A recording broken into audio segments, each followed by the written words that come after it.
හරි. එහෙනම් අපි P ගොනුවේ යටතේ මුලින්ම කතා කරන්න තියෙන්නේ P ගොනුවේ ඉන්න කට්ටිය ගැන පොඩි සංසන්දනාත්මක කරුණු ටිකක්. එතකොට අපි දන්නවා 13 වෙනි කාණ්ඩය, 14 වෙනි කාණ්ඩය, 15, 16, 17, 18 කාණ්ඩ තමයි අපිට මේකට අයිති වෙන්නේ. ඒතර මේ කට්ටියගේ අපි P ගුණය කියලා කියන්නේ අවසානයේට පිරෙන ඉලෙක්ට්‍රෝන මේ P උපමට්ටමට පිරෙන. ඒ P උපමට්ටමට පිරීමෙන් තමයි මේගොල්ලන්ට P ගුණය කියලා කියන්නේ. එතකොට මේකේ 13 වෙනි කාණ්ඩේ ඉන්න බෝරෝන්, ඇලුමිනියම්, ගැල්ලියම්, ඉන්දියම්, ටැල්ලියම්. මේගොල්ලෝගේ ඔක්සිකරණ අංක ගැන මුලින්ම කතා කරොත් හැමෝම බාහිරම ඉන්න ඉලෙක්ට්‍රෝන 3ම ඉවත් කරලා ධන 3 හදනවා. පහළම ඉන්න දෙන්නට ධන 3ට අමතරව ධන එකක් හදන්න පුළුවන් මේ බාහිර ඉන්න ඉලෙක්ට්‍රෝනය විතරක් ඉවත් කරන්න. මේ කාණ්ඩය ගත්තම 14 වෙනි කාණ්ඩය හතරම ඉවත් කරලා ධන 4 හදන්න පුළුවන්. P සම්පූර්ණ වෙන 4ක් අරගෙන ඍණ 4 හදන්න පුළුවන්.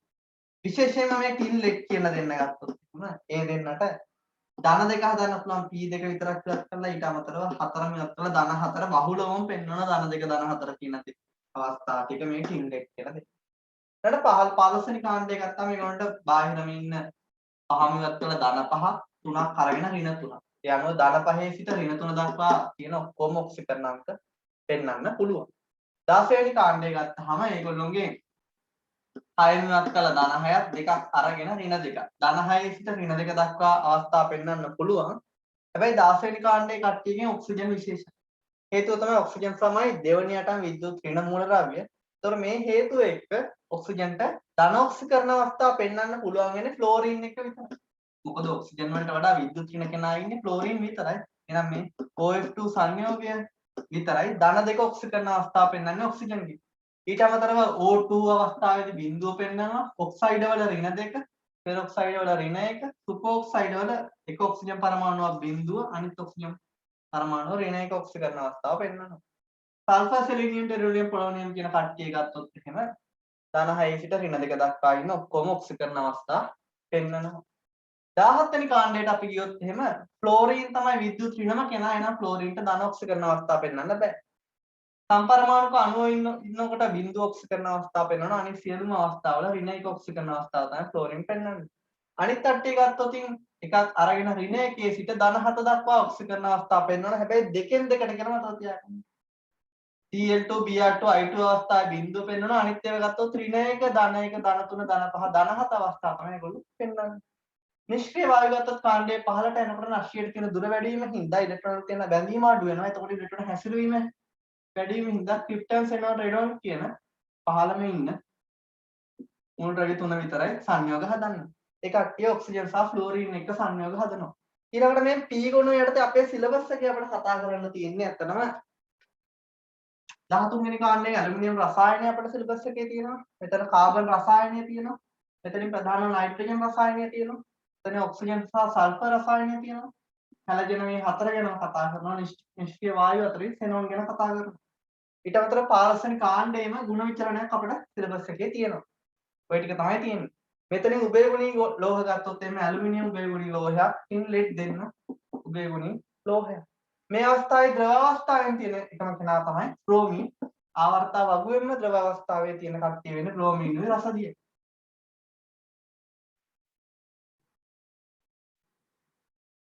එතකොට මේ කට්ටියගේ අයනීකරණ ශක්ති විචලනය, පරමාණුක අරයන් විචලනය කලින් විදියටම තමයි. කලින් කතා කරපු විදියටම තමයි විචලනය වීම සිද්ධ වෙන්නේ. ඊළඟට අපේ සිලබස් එකේ දීලා තියෙනවා S හා P ගොනු වල මූල ද්‍රව්‍යයන්ගේ සංයෝගවල ಗುಣ සංසන්දනාත්මකව කතා කරන්න කියනවා. ඒ සංයෝග විදියට Sp ගොනු වල අපිට දීලා තියෙනවා හයිඩ්‍රයිඩ්, ඒ වගේම ඔක්සයිඩ්, හයිඩ්‍රොක්සයිඩ් ගුණ සංසන්දනාත්මකව කතා කරන්න. මම මුලින්ම මේකට තෝරගන්නම් අපි මුලින්ම කතා කරමු දෙවන ආවර්තය ගැන. දෙවන ආවර්තයේ හයිඩ්‍රජන් එක්ක හදන සංයෝග. මුලින්ම ගමු හයිඩ්‍රයිඩ්. මොනවද හයිඩ්‍රයිඩ් ටික? සෝඩියම් ඉඳන් ගමුකෝ අපි. ලිතියම් ඉඳන් ගමුකෝ. මම මේක ඇත්තටම කතා කරන්නේ දෙවන ආවර්තයයි තුන්වන ආවර්තයයි. හරිද? ඕගොල්ලෝගේ රිසෝස් බුක් එකේ දීලා තියෙන්නේ තුන්වන ආවර්තය විතරයි. ඒ කියන්නේ සෝඩියම් ඉඳන් ඉන්න කට්ටිය. හයිඩ්‍රයිඩ් ගත්තාම දෙවන ආවර්තයේ හයිඩ්‍රයිඩ් විතරයි ඔයගොල්ලෝගේ සිලබස් එකේ තියෙන්නේ. හැබැයි මම සෝරි ඔයගොල්ලෝගේ සිලබස් එකේ තියෙන තුන්වන ආවර්තයේ හයිඩ්‍රයිඩ් විතරයි. මම දෙවන ආවර්තයක කතා කරන විශේෂයෙන්ම මොකද විභාග ප්‍රශ්න වලට ඇවිල්ලා තියෙනවා. මොකද දෙක තුන දෙකම අපි දැනගන්න ඕන. හොඳට අහගන්න මේ කරුණ. ඉතාමත් වැදගත් කරුණක් කතා කරන්නේ නේ. හයිඩ්‍රයිඩ් ගත්තොත් එහෙනම් තුන්වන ආවර්තය ගමු. Sodium magnesium. නංගි මගේ අල්ල තී සනසන්න හිත ආද. ඔය ටිකනේ ඉන්නේ. එතකොට දෙවන ආවර්තයේ ඉන්නේ කවුද? දීනා බීතා. මේගොල්ලෝගේ හයිඩ්‍රයිඩ් ස්ථායනේ අපි ඒගොල්ලෝ ඉන්න ඕන නැහැ. මේක ගත්තත් කමක් නැහැ. අපි ප්‍රධානම මේගොල්ලෝ ගැන කතා කරන්නේ.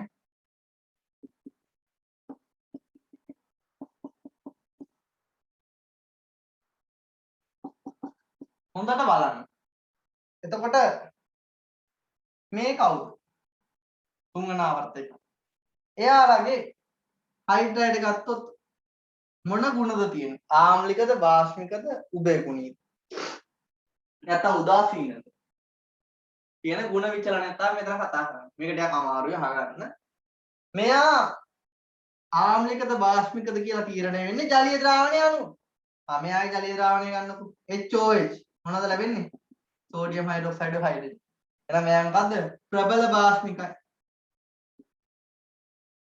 මැග්නීසියම් හයිඩ්‍රොක්සයිඩ් කියන්නේ ජලීය ද්‍රාවණයේ OH නෙන්නේ. එහෙනම් දුබල බාෂ්මික. එයාගේ ජලීය ද්‍රාවණය අනුව පහසුවෙන් මතක තියාගන්න.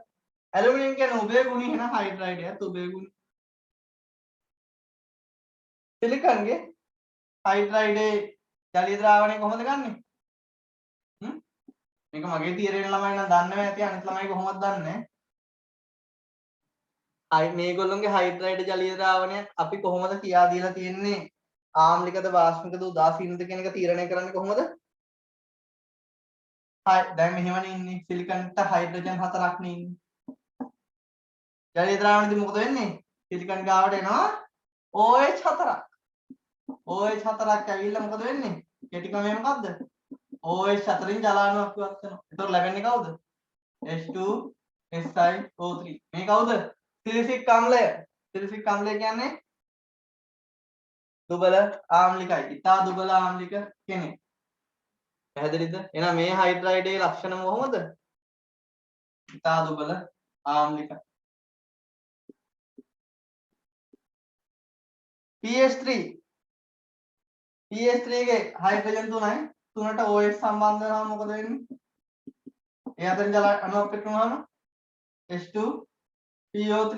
ඒ කියන්නේ දුබල ආම්ලික කෙනෙක් තමයි එන්නේ. H2S කොහොමද ඔයගොල්ලෝ දන්නව? දුබල ආම්ලිකයි කියලා. ඒතර HCl කියන්නේ ප්‍රබල ආම්ලය. ප්‍රබල ආම්ලික. එහෙනම් මොකක්ද උනේ? හොඳට මතක තියාගන්න. තුන්වන ආවර්තයේ මෝල් ද්‍රව්‍ය වල හයිඩ්‍රයිඩ් වල ගුණ ක්‍රමානුකූලව මොකද වෙලා තියෙන්නේ? ක්‍රමානුකූලව ආම්ලික ලක්ෂණ වැඩි වෙලා. බාෂ්මික තත්ත්වයේ සිට ආම්ලික තත්ත්වයට ගිහිල්ලා ක්‍රමානුකූලව. අතරමැද කැඩිලා නැහැ. හැබැයි දෙවන ආවර්තයේ ඒ ගුණය තියෙනවා. ලිතියම් ගත්තොත් බාෂ්මිකයි.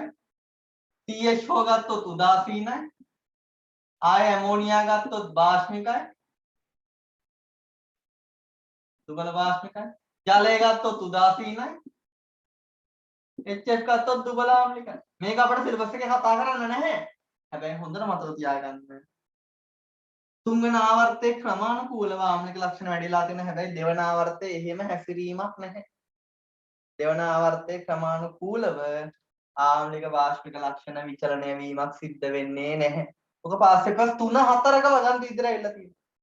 හයිඩ්‍රයිඩ් ගත්තොත් හොඳට මතක තියාගන්න තුන්වන ආවර්තයේ ක්‍රමානුකූලව හයිඩ්‍රයිඩ් වල ආම්ලික ලක්ෂණ වැඩි වෙනවා. හැබැයි දෙවන ආවර්තයේ එහෙම දෙයක් වෙලා නැහැ. ඊළඟට මේගොල්ලෝගේ බන්ධන ස්වභාවය ගත්තොත් එහෙම අපි දන්නවා ලෝහ කට්ටිය හදන්නේ ඔක්කොම අයනික ඒවා. ධන ඍණ අයන. දැන් මේගොල්ලෝ මොකද වෙන්නේ? මේ මුල් කට්ටිය අයනිකයි. මුල් දෙන්න. උභය ගුණීය කෙනා මොකද වෙන්නේ? අතරමැදි වන්දන ලක්ෂණ පෙන්වන්නේ. අනිත් කට්ටිය පී ගුණය ඔක්කොම සහ සංයුජ. ඔක්කොම සාසංජ මේගොල්ලන්ගේ තේ විදිහට. තව දෙයක් තමයි මේ බෙරිලියම් ලගේ මැග්නීසියම් ලගේ හයිඩ්‍රයිඩ් සිසිල් ජලයත් එක්ක ප්‍රතික්‍රියා කරන්නේ නැහැ. බෙරිලියම් ගේ ගත්තොත් එහෙම ජලයත් එක්ක කොහෙත්ම ප්‍රතික්‍රියාවක් නැහැ. මැග්නීසියම් ගේ ගත්තොත් හයිඩ්‍රයිඩ් ජලයත් එක්ක ප්‍රතික්‍රියා කරනවා රත් කළොත් විතරක්. රත් කළ විට විතරක් ප්‍රතික්‍රියා කරනවා. එහෙනම් ඔන්න අපි පළවෙනි ගුණ සංසන්දනය කතා කරා දෙවන ආවර්තයේ හා තුන්වන ආවර්තයේ මූලද්‍රව්‍ය වල හයිඩ්‍රයිඩ් වල ගුණ විචලනය වෙන විදිය. ඊළඟට අපිට තව කතා කරන්න තියෙනවා ඔක්සයිඩ් වල ගුණ විචලනය, ඒ වගේම හයිඩ්‍රොක්සයිඩ් වල ගුණ විචලනය. ඒකත් මේ වගේම තමයි.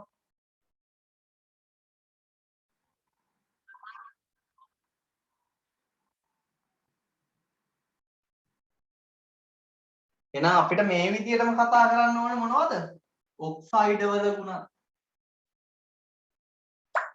ඔක්සයිඩ් වල ගුණ විචලනය වෙන්නේ කොහොමද?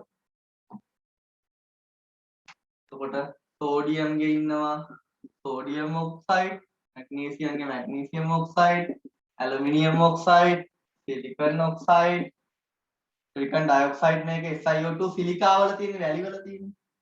P phosphorus ගේ ධනපා P2O5 ආයේ සල්ෆර් ගේ SO3 සල්ෆර් ක්ලෝරින් මම මෙතන ගන්න උපරිම අවස්ථාවට ගන්න. ඒ කියන්නේ උපරිම ඔක්සිකරණ අංකයට මෙයාගේ ධන 5 ධන 6 ධන 7. එහෙමයි ඔක්සයිඩ් ටික ගත්තේ. ප්‍රබලම ඉහළම ඔක්සිකරණ අවස්ථාවට අදාළ ඔක්සයිඩ් එක තමයි ගත්තේ. හරි. එහෙනම් මේගොල්ලෝගේ ලක්ෂණ කියන්නකෝ බලන්න. සෝඩියම් ජලීය ද්‍රාවණයේදී සෝඩියම් හයිඩ්‍රොක්සයිඩ්. මෙයා ප්‍රබල බාෂ්මික. මැග්නීසියම් දුබල බාෂ්මිකයි. අපි සාමාන්‍ය බාෂ්මිකයි කියන මෙයා තරම් ප්‍රබල නැහැ. ඇලුමිනියම් උභයගුණී. සිලිකන් ගත්තොත් එහෙම අපි දන්න මෙයාගේ උනත් ජලීය ද්‍රාවණයේදී සිලිසික් අම්ලය හදන්නේ. එහෙනම් මෙයා ඉතා දුබල ආම්ලික. මෙතන ෆොස්ෆරස් ගේ ධන 5 අවස්ථාවෙන් H3PO4 හැදෙන්නේ. එතකොට එයා දුබල ආම්ලිකයි. සල්ෆර් ගේ ධන 6න් සල්ෆියුරික් අම්ලය ආම්ලිකයි. මෙතනින් පර්ක්ලෝරික් අම්ලය HCl4 ප්‍රබල ආම්ලික. ක්‍රමානුකූලව විචලනයක් වෙනවා. ක්‍රමානුකූලව විචලනය වෙන්නේ හැබැයි මොන ආවර්තයේද? තුන්වන ආවර්තයේ විතරයි. හරි. දැන් ඕගොල්ලෝ බලයි මම මේ කිව්වා මෙයාගෙන් ෆොස්ෆරික් අම්ලය කොහොමද ලැබෙන්නේ කියලා. ඊළඟට අපේ සිලබස් එකේ අපිට තියෙන්නේ මේ කට්ටියගේම හයිඩ්‍රොක්සයිඩ් ගුණ විචලනය කතා කරන්න. ඉතින් හයිඩ්‍රොක්සයිඩ් ගුණ විචලනය ගන්නකො මේගොල්ලෝ ජලීය ද්‍රාවණයේදී ඔක්කොම හයිඩ්‍රොක්සයිඩ් නේ හදන්නේ ඉතින්. මෙන්න මෙතන. Sodium hydroxide. මෙතන මැග්නීසියම් හයිඩ්‍රොක්සයිඩ්. ඇයි HOH එනවනේ ලෝහයට OH. මෙතන ඇලුමිනියම් හයිඩ්‍රොක්සයිඩ්. මෙතනින් එහාට වෙන්නේ මොකද්ද? සිලිකන් ගේ බන්ධන හතර සම්පූර්ණ වෙන්න OH ලා එනවා. ඊට පස්සේ OH හතරෙන් ජලය ඉවත් වෙනවා. මේ තුන්වන කාණ්ඩයට වෙනකම් මේ ජලය ඉවත් වීමක් වෙන්නේ නැහැ. මෙතනින් එහාට තමයි ජලය ඉවත් වෙලා සංයෝගය ගන්න. එහෙනම් මෙතනින් එන්නේ කවුද? H2SiO2. මෙයාට තමයි සිලිසික් අම්ලය කියන්නේ. තව ඕනනම් ජලාණුවක් ඉවත් කරත හැකි. එතකොට එන SiO2. මේ දෙකම ගන්න පුළුවන් අපිට. ඊට පස්සේ ෆොස්ෆරස්ට OH 5ක් දාන්න.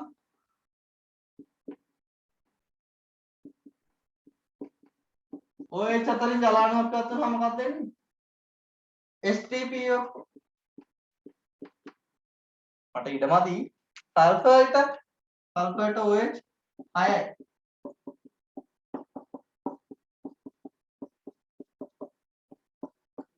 ඊට OH දෙකක් අතරින් ජලාණුවක් ඉවත් වෙනවා. මේකෙනුත් මම ජලාණුවක් ඉවත් කරනවා. මොකක්ද වෙන්නේ? H2SO4. අදාළ ඔක්සිකරණ අවස්ථාවේ ඔක්සෝ අම්ලය ගැන දෙන්නේ. ක්ලෝරින් ගෙත් ඔය විදිහටම HClO4 එන්නේ. පර්ක්ලෝරික් අම්ලය ප්‍රබලම අම්ලය. උපරිම ඔක්සිකරණ අවස්ථාව ධන 7. එයා සල්ෆියුරික් අම්ලයට වඩා ප්‍රබල අම්ලයක්. දා ප්‍රබලම අම්ලය. එහෙනම් ඔය විදිහට තමයි ඔක්සයිඩ් හයිඩ්‍රොක්සයිඩ් සංයෝගවල ගුණ විචලනය වෙන්නේ. මේ ටික නම් හොඳටම දැනගන්න ඕන. මොකද වගන්ති ප්‍රශ්නයකට එන්න තියෙන ඉඩකඩ ගොඩාක් වැඩි මේ කොටසේ. අපිට එහෙනම් දැන් තියෙන්නේ P ගොනුවේ තියෙන රසායනය ගැන ඉගෙන ගන්න. P ගොනුවේ රසායනය යටතේ අපිට 13 වෙනි කාණ්ඩයේ ඇලුමිනියම් රසායනය ගැන තමයි සිලබස් එකේ තියෙන්නේ. එහෙනම් අපි මුලින්ම ඇලුමිනියම් රසායනයට අදාළව ගුරුවත් පොතේ කියලා තියෙන කරුණු ටික ඔක්කොම කතා කරමු. එහෙනම් දැන් කතා කරන්නේ ඇලුමිනියම් රසායනය.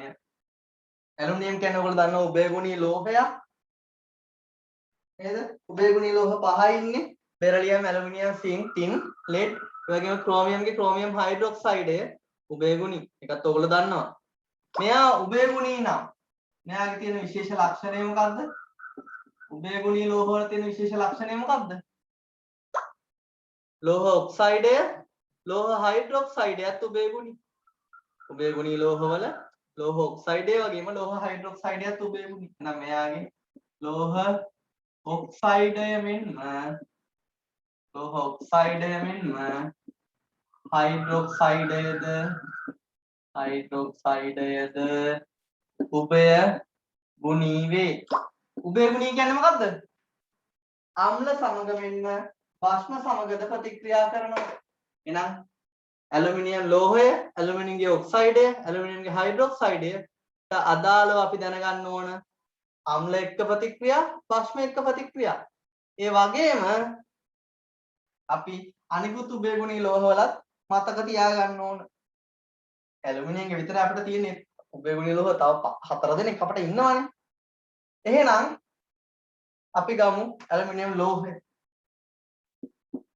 අම්ලත් එක්ක ප්‍රතික්‍රියා කරනවා, භස්මත් එක්ක ප්‍රතික්‍රියා කරනවා. උභයගුණී එක්කම තව සමතුලිතතාවයේදී මතක් වෙන්න ඕනේ උභය ප්‍රෝටික ප්‍රභේද. උභය ප්‍රෝටිකයි කියන්නේ මොකද්ද? නයිට්‍රික් අම්ලය උභය ප්‍රෝටිකයි, ඇසිටික් අම්ලය උභය ප්‍රෝටිකයි, ඇමෝනියා උභය ප්‍රෝටිකයි කියලා අපි කතා කරනවා සමතුලිතතාවයේ. මොකද්ද උභය ප්‍රෝටිකයි කියන්නේ? එතන කියන්නේ අම්ලයක් ලෙස මෙන්ම භස්මයක් ලෙසද හැසිරෙන්න පුළුවන්. ජලය ගත්තොත් එක වෙලාවක අම්ලයක් වෙන්න පුළුවන්, ඒ වගේම භස්මයක් වෙන්න පුළුවන්. මෙතන කියන්නේ උභයගුණී කියන්නේ අම්ල එක්කත් ප්‍රතික්‍රියා කරනවා, භස්ම එක්කත් ප්‍රතික්‍රියා කරනවා.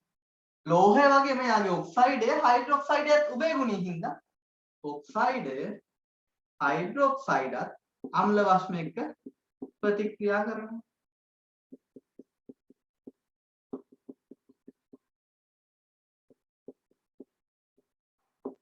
එහෙනම් ඔය ප්‍රතික්‍රියා ටික තනියම ලියා ගන්න පුළුවන් වෙන්න ඕන. මොකද අපිට පළවෙනියටම තියෙන්නේ මේ කොටසට අදාළව උභයගුණී ලෝහ අම්ල භස්ම එක්ක සිදු කරන ප්‍රතික්‍රියා ලියා දක්වන්න. තුලිතව ලියා දක්වන්නත් ඕන. ලෝහයකට අම්ලයේ භස්මය තමයි මොකද වෙන්නේ? හයිඩ්‍රජන් පිට වෙනවා. මෙතන ඉන්නවාද? Aluminium ක්ලෝරයිඩයයි hydrogen. මේක තුලිත කිරීම කරගෙනම යන්න. මෙතන තුන තියෙන මේක 6ක් වෙන්න දානවා. මෙතන 6ක් දැම්මම හයිඩ්‍රජන්ලා 3ක් ආවම තුලිතයි නේද? ඔව්.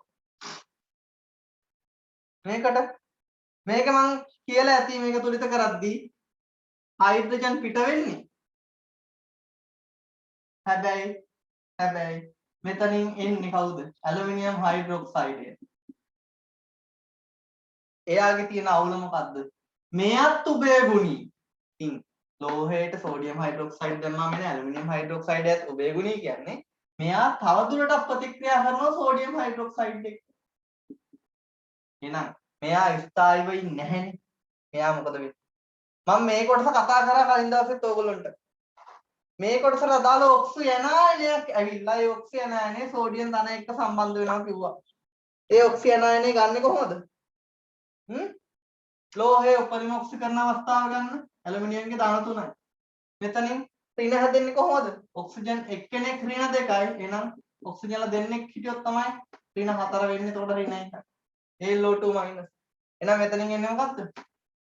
සෝඩියම් ඇලුමිනේටෙන් එන්නේ ALO2 ධන හයිඩ්‍රජන්. මේ ප්‍රතික්‍රියා තුලිත කිරීමේදී විශේෂයෙන් මතක තියාගන්න ඕනේ දෙයක් ජලය එන්නේ මේ පැත්තට.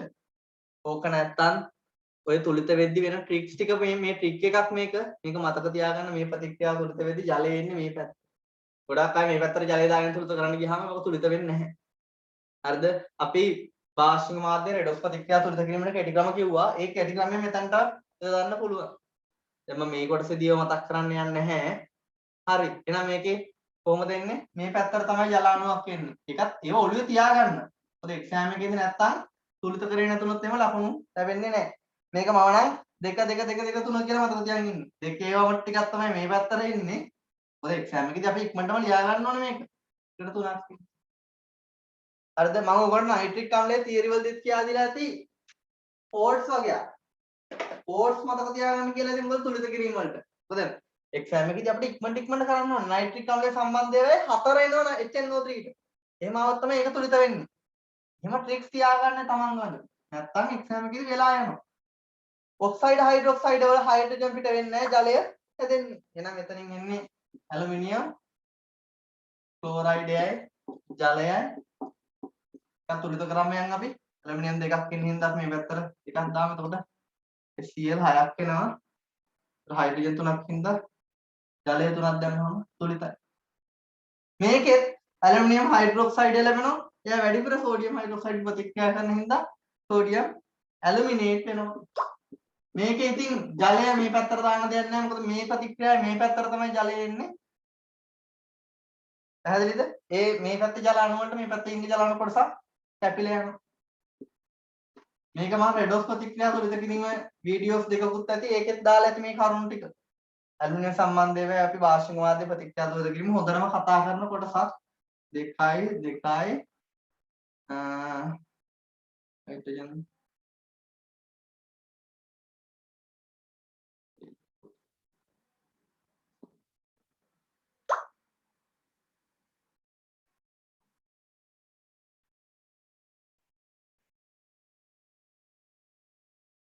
ඔව් හරි. තව විශේෂ දෙයක් කියන්න ඕනේ. මම අහලා තියෙන කෙනෙක් මේ හයිඩ්‍රොක්සයිඩ් වලින් මේක ලියන්න බැරිද කියලා. ලියන්න පුළුවන්. හරිද? මේ අහගන්න. හයිඩ්‍රොක්සයිඩ් වලින් ලියන්න පුළුවන්. හැබැයි නව නිර්දේශ ප්‍රධානව ගන්නේ අර ඇනායන හයිඩ්‍රොක්සි ඇනායන. ඒ කියන්නේ ඇලුමිනියම් දාන 3 නම් ඒ කියන්නේ ඍණ කොටසක් එන්න ඔක්සිජන් 2යි. මේක ඉතින් AlOH3 හැදිලා ඒකෙන් අපට ඍණායනයක් ගන්න පුළුවන් ඇලුමිනියම් දාන 3යි. එන OH ලා 4 දෙනෙක් ඉන්නේ. එතකොට AlOH4- මෙහෙම ලිව්වත් වැරදි දාන්නේ නැහැ. ඒක පරදයක් මේක ලියන කවුලක් නෑ. හැබැයි හරිම විදිය මේක. දැන් මේකෙන් අරගෙන ඕනනම් ලියන්න පුළුවන්. අවුලක් නැහැ. 2යි NaOH4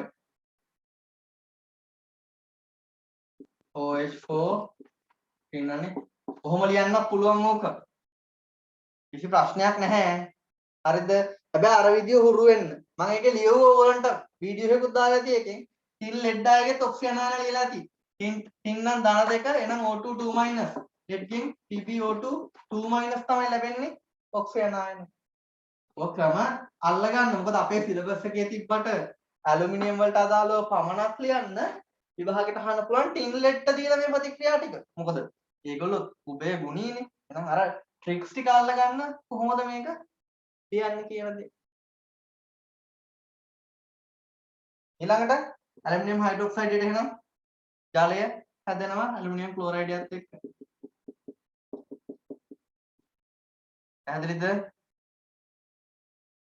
මෙතනින් එහෙනම් කොහොමත් අපි ගත්ත එකම තමයි එන්නේ AlO2 තමයි ලැබෙන්නේ. එහෙනම් ඔය විදිහට අපි මුලින්ම කතා කරපු කොටස ඉවරයි.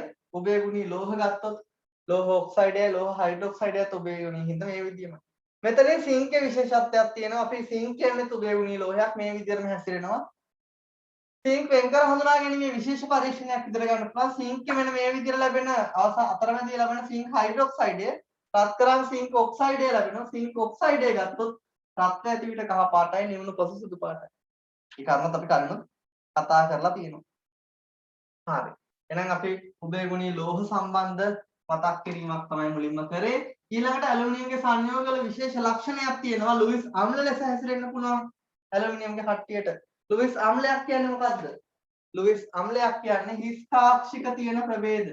ලුයිස් අම්ල. හිස් කාක්ෂික තියෙනවා නම් අපි ඒගොල්ලන්ට කියනවා ලුයිස් අම්ල කියලා. එහෙනම් අෂ්ටකය සම්පූර්ණ නොවුණු අයගේ තමයි හිස් කාක්ෂික තියෙන. ඒගොල්ලන්ට ඉලෙක්ට්‍රෝන ඌනතාවයක් තියෙනවා.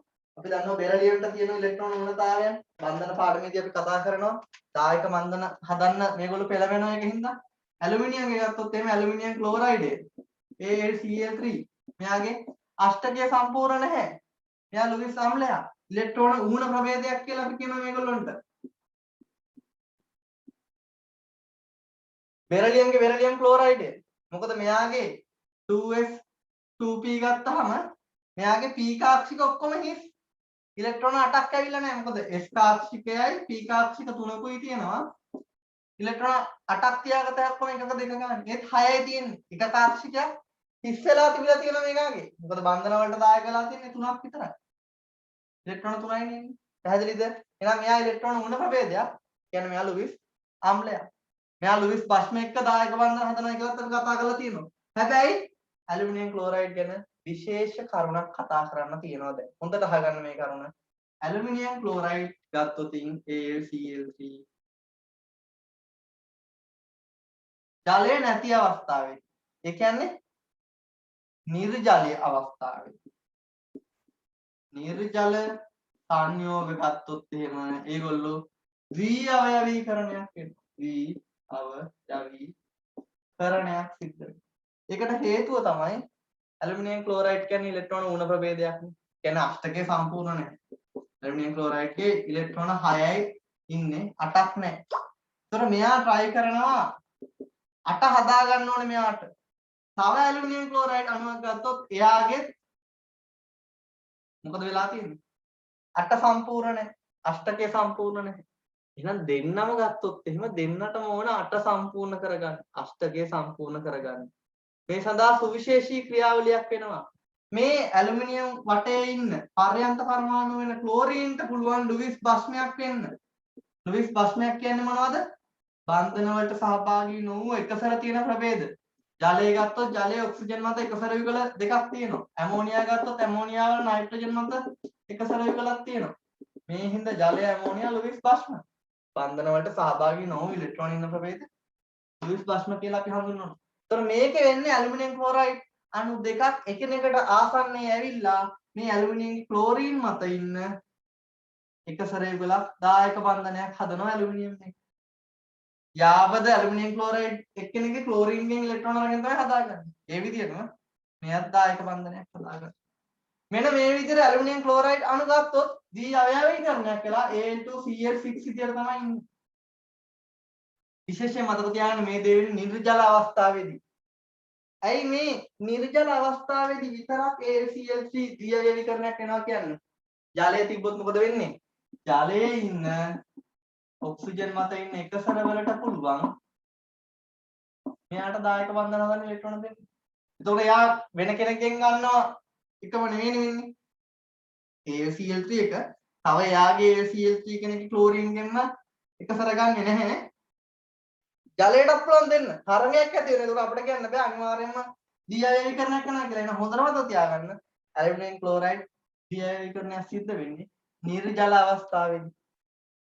ඔය වගේම බෝරෝන්ට අදාළවත් ඇලුමිනියම්ට පහළින් දැන් බෝරෝන් BCl3 ගත්තත් ඔය විදිහටම ද්විඅවයවීකරණයක් වෙනවා. බෙරිලියම්ගේ සංයෝග ගත්තොත් අණු 3ක් එකතු වෙලා අෂ්ටකය හදා ගන්න දෙයක් තියෙනවා. හැබැයි අපිට නිර්දේශයේ කරුණු නැහැ. එහෙනම් ඇලුමිනියම් රසායනයට අපි මුලින්ම කතා කරා. ඇලුමිනියම් කියන්නේ උභය ගුණී ලෝහයක්. ලෝහය උභය ගුණී වගේම ලෝහ ඔක්සයිඩය, ලෝහ හයිඩ්‍රොක්සයිඩයත් උභය ගුණී. ඒකින්ද ඒගොල්ලෝ අම්ල එක්ක ප්‍රතික්‍රියා, වාෂ්ම එක්ක ප්‍රතික්‍රියා වෙන වෙනම කතා කරා. ඒ වගේම ඇලුමිනියම් කියන්නේ ලුයිස් අම්ලයක් විදිහට හැසිරෙන්න පුළුවන් ඉලෙක්ට්‍රෝන ඌණ ප්‍රභේදයක්. මේගොල්ලෝ හදන සංයෝග ඉලෙක්ට්‍රෝන ඌණ ප්‍රභේද විදිහට හැසිරෙනවා. ඒතර මේ ඇලුමිනියම් ක්ලෝරයිඩ්ගේ ද්විඅවයවීකරණය මතක තියාගන්න. ඒක සිද්ධ වෙන්නේ නිර්ජලීය අවස්ථාවේ විතරයි. ජලය තිබ්බොත් ඒ දේ සිද්ධ වෙන්නේ නැහැ. අපට ඇලුමිනියම් රසායනය යටතේ ඔය කරුණු ටික විතරයි කතා කරන්න තියෙන්නේ. එහෙනම් අපිට ඊළඟට තියෙන්නේ 14 වෙනි කාණ්ඩය යටතේ කාබන් රසායනය කතා කරන්න.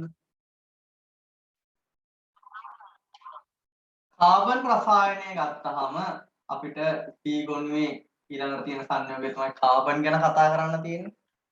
කාබන් ගැන කතා කරද්දී මුලින්ම දැනගන්න ඕන කාබන්හි බහුරූපී ආකාර. කාබන් වල බහුරූපී ආකාර තුනක් තියෙනවා. මිනිරන්, දියමන්ති, ෆුලරින් කියන. මේකෙන් සම්මත ආකාරය වෙන්නේ මිනිරන්. හේතුව ඒක තමයි බහුලවම තියෙන්නේ. සම්මතාකාරයේ තියෙන එකට ස්ථායීම ආකාරය කියලා සලකන කතාවකුත් තියෙනවා. හරිද? මේක හොඳටම අහගන්න ඔයගොල්ලෝ ශක්ති විද්‍යාවේදී ග්‍රැෆයිට් කියලා කාබන්ට වරහනක් දාලා GR ලියන්නේ ඒකයි ග්‍රැෆයිට්. සම්මතාකාරය මේක. ඒතකොට මිනරල් තමයි ස්ථායීම ආකාරය කියලා සලකන්නේ. ඒත් බන්ධන ස්වරූප සැලකුවොත් එහෙම ඒගොල්ලෝගේ බන්ධන ආකාර කාබන්ගේ බාහිර කවචයේ ඉලෙක්ට්‍රෝන හතරම සහසංජ බන්ධන වලට දායක වෙමින් යෝධ ත්‍රිමාන සහසංජ දැලිසක් මෙයා හදනවා. යෝධ ත්‍රිමාන සහසංයුජ දැලිසක් හදලා තමයි මෙයා ඉන්නේ. හොඳට මතක තියාගන්න යෝධ ත්‍රිමාන සහසංයුජ දැලිසක්. එතකොට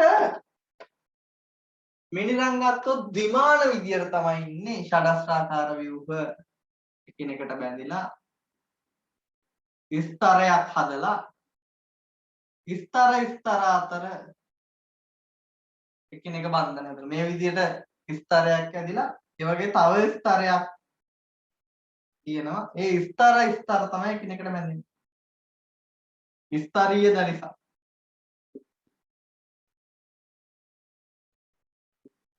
මෙන්න මේ ස්තර අතර තියෙනවා දුබල වැන්ඩවාල් ආකර්ෂණ බල. ඔය අපේ උපසරණ එක්කම දීලා තියෙනවා. නේද? එතකොට මේකේ බැලුවොත් බන්ධන හතරකින් සාසංජ විද්‍යට යෝධ විද්‍යට බැඳිලා හින්දා අපට කියන්න පුළුවන් දේ තමයි බන්ධන ආකාර ගත්තොත් ස්ථායීම දියමන්ති වල. මිනිරන් ගත්තොත් බාහිර කවචේ කාබන් ඉලෙක්ට්‍රෝන හතරක් හිටියට 3යි බන්ධන වලට දායක වෙලා තියෙනවා. එතකොට මේකේ ගත්තොත් එහෙම එක ඉලෙක්ට්‍රෝනයක් නිදහස්ව ඉන්නවා. හැම කාබන් කෙනෙක්ගෙම එක ඉලෙක්ට්‍රෝනයක් නිදහස්ව ඉන්නවා. අනේ නිදහස්ව ඉන්න ඉලෙක්ට්‍රෝනෙ හින්දා තමයි මිනරන් වලට විදුලිය සංායනය කිරීමේ හැකියාව ලැබිලා තියෙන්නේ. නමුත් දියමන්ති වල එහෙම ඉලෙක්ට්‍රෝන නැහැ නිදහස් ඉලෙක්ට්‍රෝන. එහෙනම් දියමන්ති වලට බෑ විදුලිය සංායනය කරන්න. ඒ වගේම ගත්තොත් මුහුම් කරන අවස්ථාව මෙතන කාබන් පරමාණු sp3 මුහුම් කරණයට ලක් වෙලා තියෙන්නේ. මෙතන නම් බන්ධන තුනක් හින්දා sp2 මුහුම් කරණයට ලක් වෙලා තියෙන්නේ. ඒක සාමාන්‍ය ප්‍රශ්නයක ස්ථායීම ආකාරය කියලා හෙව්වොත් සම්මත ආකාරය කියලා සලකනවා. පුලරින් කියන්නේ කාබන් පරමාණු ෆුට්බෝලයක් ආකාරයට සංකීර්ණ විදියට බැඳලා තියෙන ආකාරයක්. මේක අපි කතා කරා C60 කියලා. මේක අපි ඇත්තටම බන්ධන පාඩමේදී සලකනවා. හැබැයි එච්චර ලොකුවට දැනගන්න ඕනේ නැහැ මෙයා ගැන. හරිද? එහෙනම් එයත් බහුරූපී ආකාරය. එහෙනම් අපි මුලින්ම කාබන්ගේ බහුරූපී ආකාර ගැන කතා කරා. ඊළඟට අපිට කතා කරන්න තියෙන්නේ කාබන් වල ඔක්සයිඩ් ගැන. Carbon p oxide. කාබන් වලට ඔක්සයිඩ් දෙකක් තියෙනවා ප්‍රධානම. ඒ තමයි කාබන් ඩයොක්සයිඩ් උයි කාබන් මොනොක්සයිඩ් උයි. CO2. කාබන් මොනොක්සයිඩ් ගත්තොත් ගොඩක් අය මේක වැරදියට අඳින්න යනවා. CO හොම ඇන්දොත් එහෙම අවුලක් වෙනවා. හේතුව තමයි මේ දෙන්නම දෙවන ආවර්තයේ මූල ද්‍රව්‍ය අෂ්ටකය සම්පූර්ණ වෙන්නේ නැහැ කාබන්ගේ. ඔක්සිජන්ගේ නම් 8 සම්පූර්ණයි. හැබැයි කාබන්ගේ 6යි තියෙන්නේ. ඒකින්ද කරන්නේ ඔක්සිජන් විසින් දායක බන්ධනයක් ඇති කරනවා. එතකොට ඔක්සිජන් වෙත ධන ආරෝපණයක් වෙනවා. කාබන්ට ඍණ ආරෝපණයක් වෙනවා. මොකද්ද වෙලා තියෙන්නේ? ස්ථායි ලුයිස් ව්‍යුහය අපි සැලකුවොත් කාබන් මොනොක්සයිඩ්ගේ විද්‍යුත් ඍණ ඔක්සිජන් මත ධන ආරෝපණයක් තියෙනවා. විද්‍යුත් ධන කාබන් මත ඍණ ආරෝපණයක් තියෙනවා.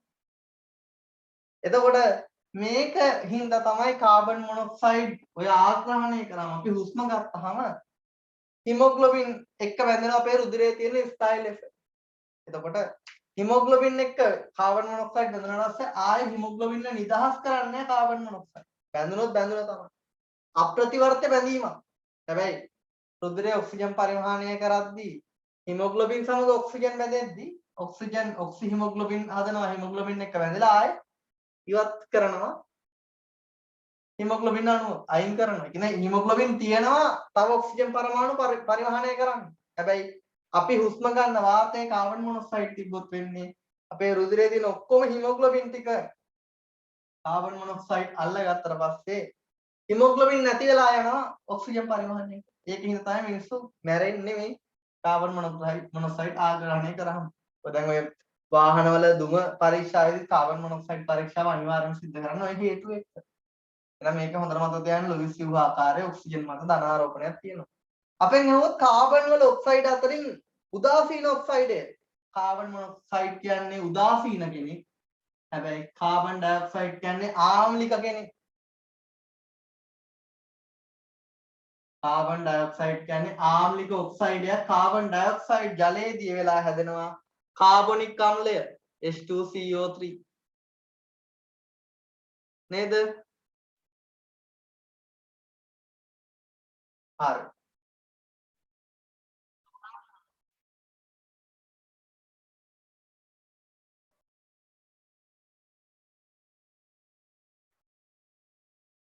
ඊළඟට අපිට තියෙන්නේ මේ කාබන් වල ඔක්සයිඩ් අතරින් කාබන් ඩයොක්සයිඩ් ජලයේ දියවීම සම්බන්ධව කරුණු කීපයක් කතා කරන්න තියෙනවා. කාබන් ඩයොක්සයිඩ් ජලයත් එක්ක ප්‍රතික්‍රියා කරාම එන්නේ H2CO3. මෙයාට කියන්නේ කාබොනික් අම්ලය. කාබොනික් අම්ල. මෙයා දුබල අම්ලයක් කියලා ඔයගොල්ලෝ දන්නවා. එයා ප්‍රබල කෙනෙක් නෙමෙයි. මොකද අපි සිලබස් එකෙන් ප්‍රබල අම්ල කවුද දුබල අම්ල කවුද කියලා කෙටි ක්‍රම දීලා තියෙන්නේ. මේක දුබල හින්දා ප්‍රත්‍යාවර්ත වෙන්න ඕන. මෙයාගේ ලුයිස් සිල්වර් ගත්තොත් එහෙම මේ විදිහට තමයි තියෙන්නේ. මෙයා ද්විභාෂ්මික අම්ලයක්. ඔක්සිජන්ට බැඳුණු හයිඩ්‍රජන් දෙකක් ඉන්නවා. ඒ වගේම මේ කාබොනික් අම්ලයේ විඝටන ගත්තොත් දුබල හින්දා ජලීය ද්‍රාවණයේදී ප්‍රත්‍යාවර්ත විඝටනයක් වෙලා තමයි H+ පිට කරන්නේ ජලයට. බයිකාබනේට ආයන හැදෙනවා පළවන විඝටනයේ. ඊළඟට එන බයිකාබනේට ආයන එයාගේ H+ එක තව ප්‍රතික්‍රියාවකින් තමයි නිදහස් කරන්නේ. අපි මේකෙනුත් ගණන් හැදුවා දුබල අම්ලවලදී. සමතුලිතතාවයේදී මේ කොටසට අදාළව කතා කරා මේ දෙන්නගේ සමතුලිතතා නියත අතර සැලකිය යුතු පරතරයක් තියෙනවා. මේ දෙන්නගේ විඝටනවල Ka යගයන් අතර සැලකිය යුතු පරතරයක් තියෙනවා කියලා ගණන් හැදුවා. හරිද? ඒකත් මතක් කරගන්න පොඩ්ඩක් මෙතනට. හරි. දැන් මේක හොඳට අහගන්න. කාබන් ඩයොක්සයිඩ් ජලයේ දියවීම. අපි යොදා ගන්නවා සෝඩා නිෂ්පාදනය. සෝඩා හදන්නේ කාබන් ඩයොක්සයිඩ් ජලයේ දිය කරලා. ඕනම දෙයක් ජලයේ දිය වෙනවා කියන්නේ මොකක්ද? ජලයත් එක්ක බන්ධන හදා ගන්නවා කියන එක. ජලයත් එක්ක බන්ධන හදා ගන්නවා නම් මේක මේ ප්‍රතික්‍රියාව තාපදායක ඩෙල්ටා H ඍණ.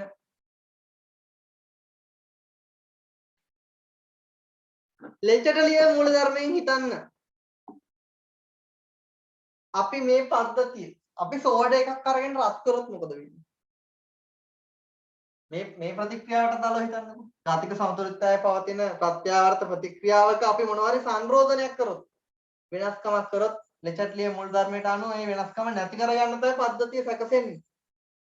අපි මේක රත් කරොත් උෂ්ණත්වය වැඩි වෙනවා. එතකොට උෂ්ණත්වය අඩු කරගන්න තාප අවශෝෂක ආපස ප්‍රතික්‍රියාව දිරිමත් වෙනවා. අපි මේ පද්ධතිය රත් කරොත් තාප අවශෝෂක ආපස ප්‍රතික්‍රියාව දිරිමත් වීමෙන් හින්දා කාබන් ඩයොක්සයිඩ් ඉවත් වෙලා යනවා. එහෙනම් සෝඩා රත් කරාම මොකද වෙන්නේ? වායුවට කිවත් වෙනවා. මාළු ශ්වසනය කරන්නේ ජලයේ දිය වෙච්ච ඔක්සිජන්. අපි මාළු ටැංකිය රත් කරොත් මොකද වෙන්නේ? ඉන්න මාළු ටික ඉක්මනට මැරෙනවා. ඇයි මැරෙන්නේ? වායු ජලයේ දියවීම තාපදායකයි. රත් කරාම ආපසු ප්‍රතික්‍රියා දිරිමත් වීම හින්දා වායු ඉවත් වෙනවා. වායු ඉවත් වෙලා යනවනේ. තපාංකයට ඇවිල්ලා. ඒ වගේම දෙයක් තමයි මෙතන වෙන්නේ. ඔය කරුණට පස්සේ අපිට සිලබස් එකේ වැදගත් කරුණක් කතා කරන්න තියෙනවා. ජල විච්ඡේදනය 14 වෙනි කාණ්ඩයේ ජල විච්ඡේදනය කතා කරන්න තියෙනවා සංයෝගවල. එතකොට අපිට මේ යටතේ කතා කරන්න තියෙනවා සංසන්දනාත්මකව කාබන් වල කාබන් ටෙට්‍රා ක්ලෝරයිඩේ ජල විච්ඡේදනය, ඒ වගේම ඇලුමිනියම්ගේ සංයෝගවල ජල විච්ඡේදනය, කාබන් ටෙට්‍රා ක්ලෝරයිඩ් වල සිලිකන්ගේ සිලිකා ටෙට්‍රා ක්ලෝරයිඩ් වල. මම ඇලුමිනියම් එක ඇලුමිනියම් යටතට කතා කරේ නෑ. හේතුව මෙතන මම කල්පනා කරා එක තැනකට ගන්න ඒ ටික. හරිද? මොකද ජල විච්ඡේදන වලින් ප්‍රශ්නයක් ඉක්මනට මේ ලෙවල් එකේ එන්න ඉඩ තියෙනවා. අඩුවෙන්ම ප්‍රශ්න අහලා තියෙන කොටසක්. අපි කතා කරොත් ඇලුමිනියම්ගේ සංයෝගවලට අපි ජලය සමග ප්‍රතික්‍රියා වලින් මොනවද ලැබෙන්නේ? කෙටි ක්‍රමයක් කිව්වා මේකට. මතකද? ඇලුමිනියම් වලින් මෙයාගේ සංයෝග ගත්තොත් එහෙම සංයෝග වල මොකද වෙන්නේ? එක ජල අණුවක් H+ කෙනෙක් වත් කරලා ජල අණු 5ක් එක්ක බැඳලා ඉන්නවා කියලා කිව්වා.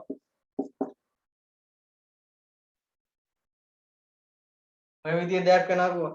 අපි D ගොනුවේදීත් මේ කරුණ මම නැවත කතා කරනවා. මොකද D ගොනුවේ සංගත සංකීර්ණ සෑදීමේදී ජලය සමග එතන වෙන්නේ ලුයිස් සමග ලුයිස් ප්‍රශ්න ප්‍රතික්‍රියාවක්. අෂ්ටකයේ සම්පූර්ණ නොවුණු මෙයාගේ ඇලුමිනියම් ලුයිස් අම්ලයක් විදිහට හැසිරෙනවා. ජලය ලුයිස් ප්‍රශ්නයක් විදිහට හැසිරෙනවා. අර අපි ගන්නකො Fe ධන 3 ආයන. Fe ධන 3 ආයන ගත්තොත් එහෙම එයා ලුයිස් අම්ලයක්නේ. ස්ථාප්තික ඉන්නවනේ. එයාට එකසර දායක කරනවා ජලය. ඔය විදිහට ජල අණු 6ක්. ඔයගොල්ලෝ මේක හැඩයටම අඳිනවා ඇති අෂ්ටතලීය හැඩයට. ඒ D ගුණයේදී කතා වෙනව නැවත.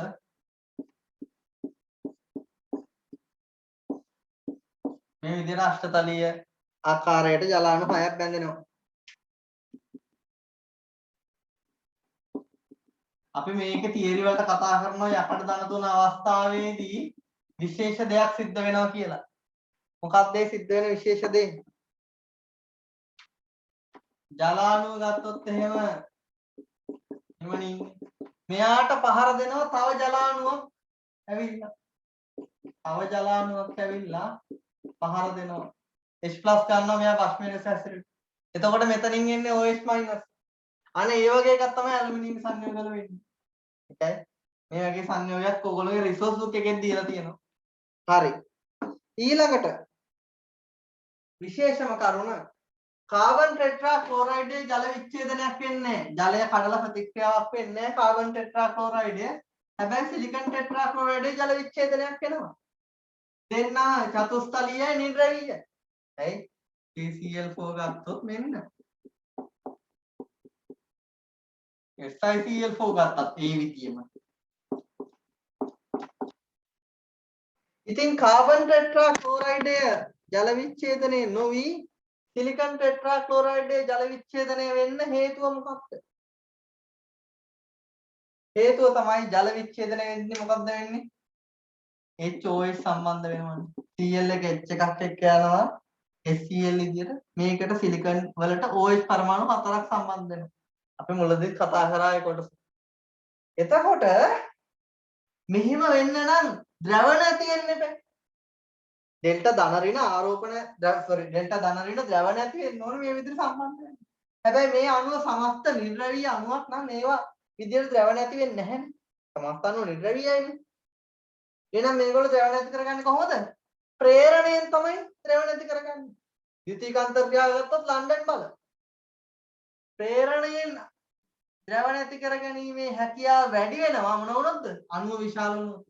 කාබන්ට වඩා සිලිකන්ගේ පරමාණුකාරය විශාලයි අණුව විශාලයි. ඒ හින්දා කාබන් ටෙට්‍රා ක්ලෝරයිඩයට වඩා සිලිකන් ටෙට්‍රා ක්ලෝරයිඩය ප්‍රේරණය වලින් ද්‍රවණ ඇති කර ගැනීමට තියෙන හැකියාව වැඩි.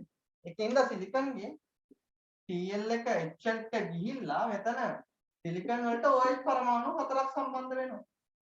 එයාගේ ඒ ක්‍රියාවලිය වෙනවා අණුව විශාල හින්දා ලන්ඩන් බල ප්‍රබලතාවය වැඩි හින්දා. එතන එයාගේ ජලාණුවක් ඉවත් වෙනවා OH පරමාණු දෙකක් අතරින්. ඒකින්ද එතනින් ලැබෙනවා සිලිසික් අම්ලය H2SiO3.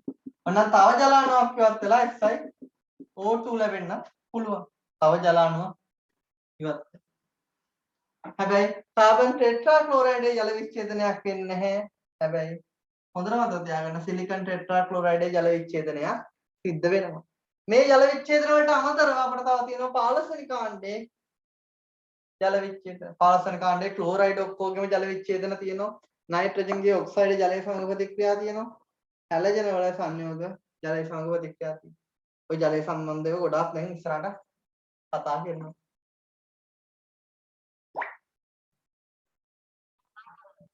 14 වෙනි කාණ්ඩයට අදාළව අපට ওই ටික තමයි කතා කරන්න තියෙන්නේ. එහෙනම් ඒ ටිකත් ඉවරයි. අපිට ඊළඟට 15 වෙනි කාණ්ඩය පටන් ගන්න තියෙන්නේ. නයිට්‍රජන් රසායන. එහෙනම් අපි දැන් කාණ්ඩ දෙකක් ඉවරයි. 13 වෙනි කාණ්ඩය ඇලුමිනියම් රසායනය කතා කරා. 14 වෙනි කාණ්ඩේ කාබන් රසායනය කතා කරා. දැන් අපිට දැන් 15 වෙනි කාණ්ඩය යටතේ තියෙන්නේ නයිට්‍රජන් රසායනය. මම මෙතනදී පොඩ්ඩක් ෆොස්ෆරස් ගැන කතා කරනවා. හැබැයි ෆොස්ෆරස් රසායනය අපිට නැහැ. ෆොස්ෆරස් රසායනය අපේ සිලබස් එකේ සමහර තැන්වල එන කරුණු සම්බන්ධ කරලා කතා කිරීමක් සිද්ධ කරනවා මෙතනදී. මොකද ෆොස්ෆරස්ගේ ක්ෂාරීය මාධ්‍ය දීදාකරණයක් අපේ සිලබස් එකේ තියෙනවා. ඒ වගේම ෆොස්ෆරස්ගේ බහුරූපී ආකාරات පොඩ්ඩක් මතක් කරනවා මෙතනදී. හරි. නයිට්‍රජන් රසායනය. එතකොට මුලින්ම නයිට්‍රජන් වායුව ගැන අපි කතා කරොත් නයිට්‍රජන් ත්‍රිස්ත බන්ධනයකින් තමයි බැඳලා ඉන්නේ. ද්විපරමාණුක අණුවක් විදියට ඉන්නේ. මෙයා මේ ත්‍රිත්ත බන්ධනයකින් ප්‍රබල ලෙස බැඳලා තියෙනවා. ඒ හින්දා මෙයාගේ බන්ධන දිග ගොඩාක් අඩුයි, බන්ධන ශක්තිය ගොඩක් වැඩි. ගොඩාක් ස්ථායී ඒකින්ද බන්ධන ශක්තිය ගොඩාක් වැඩි, බන්ධන දිග ගොඩක් අඩුයි. ඒ හින්දා තමයි මේ බන්ධන ශක්තිය ගොඩාක් වැඩි හින්දා තමයි මෙයා ස්ථායී වෙන්නේ. ස්ථායී හින්දා තමයි වායුගෝලීය වාතයේ වායුගෝලයේ 78ක් වගේ වැඩි ප්‍රතිශතයක් තියෙන්නේ. මෙයා අස්ථායී කෙනෙක් වුණා නම් හැමෝත් එක්ක ප්‍රතික්‍රියා කරන කෙනෙක් වුණා නම් මෙච්චර 78ක් තියෙන්න බෑනේ. ප්‍රතික්‍රියාශීලීත්වය තාමත් අඩුයි. මොකද චිත්ත බන්ධනයකින් ප්‍රබල ලෙස බැඳලා තියෙන හින්දා ප්‍රතික්‍රියාශීලීත්වය ඉතා අඩුයි. මෙයාගේ ප්‍රතික්‍රියාශීලීත්වය ඉතා අඩු වුණත් නයිට්‍රජන් ප්‍රතික්‍රියා කරන අවස්ථා තියෙනවා. නයිට්‍රජන් සිදු කරන ප්‍රතික්‍රියා මොනවාද? අකුණු ගැසීම් සිදු වෙනකොට විද්‍යුත් විසර්ජන වෙනකොට නයිට්‍රජන් ඔක්සිජන් එක්ක ප්‍රතික්‍රියා වෙනවා. අකුණු ගැසීම් විද්‍යුත් විසර්ජන ඒ වගේම වාහන ඉන්ධන දහනයේදී වාහනවල ඉන්ධන දහනය වෙන්නේ කොහොමද?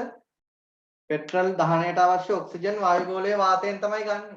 එතකොට ඔක්සිජන් එක්ක යනවා නයිට්‍රජන් අධික පීඩනයක් යටතේ ඉහළ උෂ්ණත්වයකදී ඔක්සිජන් නයිට්‍රජන් දෙන්න ප්‍රතික්‍රියා කරනවා. මෙන්න මේ N2O2 ප්‍රතික්‍රියා කළ NO හැදෙන්න අනිවාර්යයෙන්ම අධික ශක්තියක් ඕන. අධික ශක්තියක් තියෙන්න ඕන. ඒ වගේම ඉහළ උෂ්ණත්වයක් තියෙන්නත් ඕන. අධික ශක්තියයි ඉහළ උෂ්ණත්වයයි කියන කරුණු දෙකම තිබ්බොත් විතරයි. දෙකම ඕන එකක් විතරක් තිබිලා බෑ මේ ප්‍රතික්‍රියාව වෙන්නේ. අකුණු ගැසීම් වෙනකොට විද්‍යුත් විසර්ජන වෙනකොට වාහන ඉන්ධන දහනයේදී මෙන්න මේ විදියට NO හැදෙනවා. එතකොට නයිට්‍රජන් මේ අවස්ථාවේදී ප්‍රතික්‍රියා කරනවා. මොකද අපි මෙතන කතා කරේ නයිට්‍රජන් සිදු කරන ප්‍රතික්‍රියා ගැන. ආයෙ ඔයගොල්ලෝ දන්නවා පළවෙනි කාණ්ඩයේ පළවෙනි කාණ්ඩයේ ලිතියම් හා දෙක කාණ්ඩයේ සියල්ලම වායුගෝලයේ නයිට්‍රජන් එක්ක ප්‍රතික්‍රියා කරලා නයිට්‍රයිඩ් හදනවා. ලිතියම් නයිට්‍රජන් එක්ක ප්‍රතික්‍රියා කරලා ලිතියම් නයිට්‍රයිඩ් හදනවා. දෙවන කාණ්ඩයේ එක්කෙනෙක් ගත්තොත් අපි උදාහරණයකට මැග්නීසියම් ගත්තොත් මැග්නීසියම් නයිට්‍රජන් එක්ක ප්‍රතික්‍රියා කරලත් මැග්නීසියම් නයිට්‍රයිඩය හදනවා. මේක අපි ජලය සමග ප්‍රතික්‍රියාත් කතා කරා. හයිඩ්‍රොක්සයිඩය හදලා ඇමෝනියා පිට කිරීම සිද්ධ වෙනවා. ඒත් මැග්නීසියම් නයිට්‍රයිඩය උණු ජලයත් එක්ක විතරයි ප්‍රතික්‍රියා කරන්නේ සිසිල් ජලයක ප්‍රතික්‍රියාවක් නැති හින්දා. මීට අමතරව තව එක ප්‍රතික්‍රියාවක් තියෙනවා නයිට්‍රජන් සිද්ධ කරන හේබර් ක්‍රමය මගින් ඇමෝනියා නිෂ්පාදනයේදී. නේද? හේබර් ක්‍රමය මගින් ඇමෝනියා නිෂ්පාදනයේදීත් නයිට්‍රජන් ප්‍රතික්‍රියකයක් විදියට හැසිරෙනවා. මතක් කරගන්න හේබර් ක්‍රමයෙන් ඇමෝනියා නිෂ්පාදනය හේබර් ක්‍රමය මගින් NH3 නිෂ්පාදනය කරන විදිය.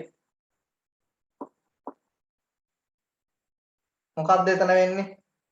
N2H2 ප්‍රතික්‍රියා කරලා ඇමෝනියා හදනවා. වායු. මේකට උෂ්ණත්වය 450 සෙල්සියස් ඕන, ඉහළ උෂ්ණත්වයක් ඕන, ඉහළ පීඩනයක් ඕන, 250 300 atm පීඩනයක් ඕන. ඒ වගේම උත්ප්‍රේරක විදියට යකඩ හෝ අයන් ඔක්සයිඩ් ඕන Fe2O3 උත්ප්‍රේරක වර්ධකයේ විදියට යකඩ ගන්නවා නම් උත්ප්‍රේරක වර්ධකයේ විදියට K2 ඕනේ. අයන් ඔක්සයිඩ් එක ගන්නවා නම් උත්ප්‍රේරක වර්ධකයේ විදියට Al2O3 ඕනේ. ඔන්න නයිට්‍රජන් ප්‍රතික්‍රියා කරන ප්‍රධාන ආකාර තුනක් අපේ නිර්දේශිත කොට තියෙනවා. අකුණු ගැසීම්, විද්‍යුත් විසර්ජන, වාහන ඉන්ධන දහනයේ විදිය නයිට්‍රජන් ඔක්සිජන් ප්‍රතික්‍රියා කළ NO හැදෙනවා. ඒ වගේම අපි කතා කරලා තියෙන කලින් කොටස S1 එක කතා කරලා තියෙනවා. ලිතියම් හා දෙවන කාණ්ඩයේ මුල් රැගෙන නයිට්‍රජන් එක ප්‍රතික්‍රියා කරලා නයිට්‍රයිඩ් හදනවා. ඒ වගේම හේබර් ක්‍රමය මගින් ඇමෝනියා නිෂ්පාදනයේදී නයිට්‍රජන් ප්‍රතික්‍රියකයක් වෙනවා. නයිට්‍රජන් ප්‍රතික්‍රියා කරන ආකාරයකට උදාහරණ तर नायट्‍රජන්ගේ ප්‍රතික්‍රියාශීලීත්වය ඉතාමත් අඩු වුණත් මේ ආකාරයට නයිට්‍රජන්ට ප්‍රතික්‍රියා සිද්ධ කරන්න පුළුවන්. අපිට ඊළඟට තියෙන්නේ නයිට්‍රජන් වල විවිධ ඔක්සිකරණ අවස්ථා වලට උදාහරණ කතා කරන්න. ඉතින් අපි දන්නවා නයිට්‍රජන් වල අෂ්ටකය සම්පූර්ණ කරගන්න තුනක් අරගෙන ඍණ 3, ඍණ 3, ඍණ 2, ඍණ 1, බිංදුව, ධන 1, ධන 2, ධන 3, ධන 4, ධන 5. ඔය අවස්ථා ටික පෙන්නනවා. මේවට ඉතින් උදාහරණ ලියන්න කිව්වොත් එහෙම කොහොමද ලියන්නේ?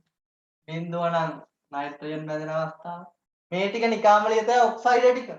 N2O, NO, N2O3, NO2, N2O4, N2O5. ආයෙත් ටික මතක තියාගන්න HNO3 වල නයිට්‍රජන් ධන 5යි. HNO2 වල ධන 3යි. ඇමෝනියා වල ඍණ 3. අනිත් දෙක මතක තියාගන්න වෙනවා විශේෂයෙන්. හයිඩ්‍රසීන් උයි හයිඩ්‍රොක්සිල් ඇමයින් උයි. N2H4.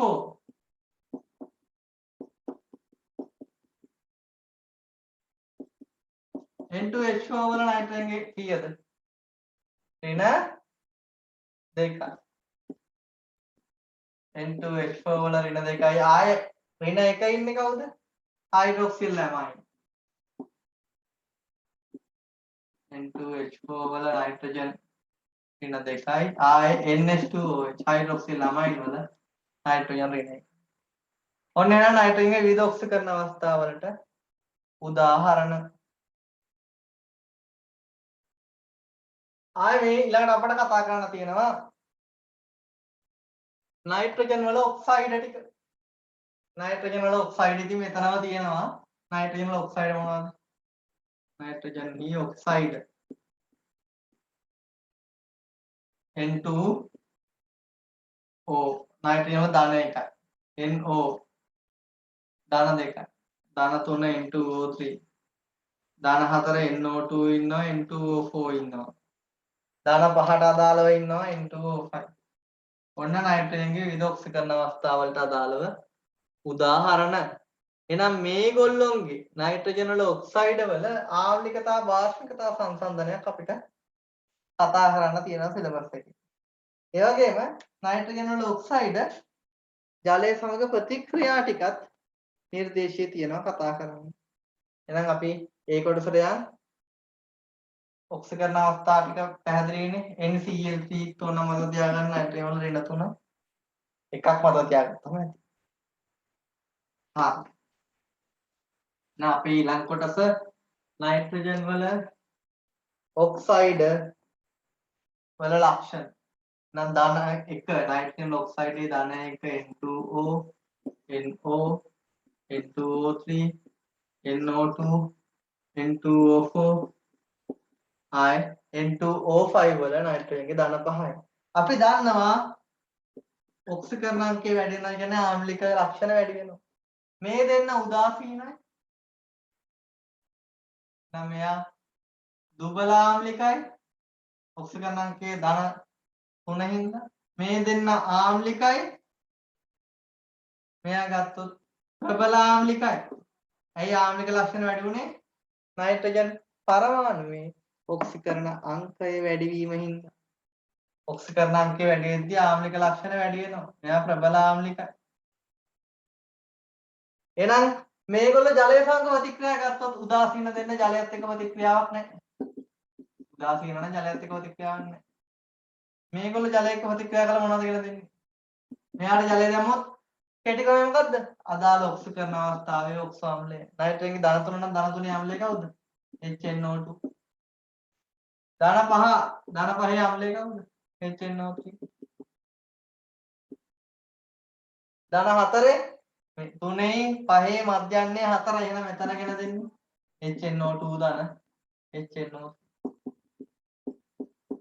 හොඳට මතක තියාගන්න ඔක්සිකරණ අංකය වැඩි වෙද්දී ආම්ලික ලක්ෂණ වැඩි වෙනවා. ඉතින් ඒකනේ මේ වෙලා තියෙන්නේ. දුබල ආම්ලික ප්‍රබල ආම්ලික. ඒකම පැහැදිලි වෙනවා HNO2 කියන්නේ දුබල අස්ථායි කෙනෙක්. එහෙනම් පැහැදිලි. ඔක්සිකරණ අංකය වැඩි වෙනකොට ආම්ලික ලක්ෂණ වැඩි වෙනවා. ඔන්න ගන්න තියෙන නිගමනය.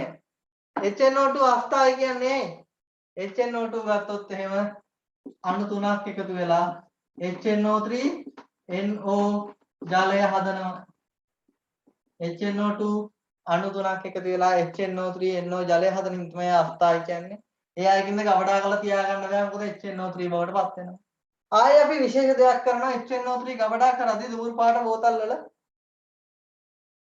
ගබඩා කිරීමක් සිදු කරනවා. ඇයි අපි දුර පාට බෝතල් වල ගබඩා කරන්නේ HNO3? HNO3 හිරු එළිය හමුවේ වියෝජනයක් සිද්ධ වෙනවා මොන බවටද? NO2 O2 ජලය බවට. නයිට්‍රික් අම්ලය NO2 O2 ජලය බවට වියෝජනය වීමක් සිද්ධ වෙනවා හිරු එළිය හමුවේ. ඒක හින්දා තමයි අපි දුර පාට බෝතල් වල ගබඩා කිරීම සිද්ධ කරන්නේ. පැහැදිලිද හොඳටම? එහෙනම් හොඳට මතක තියාගන්න HNO2 අස්ථායි ස්ථායි කෙනා තමයි HNO3 දුමුළු පාට බෝතල් වල ගබඩා කිරීම සිද්ධ කරන්නේ. එහෙනම් මේ විදිහට හිරු එළිය හැමේ වියෝජනයක් වීම හින්දා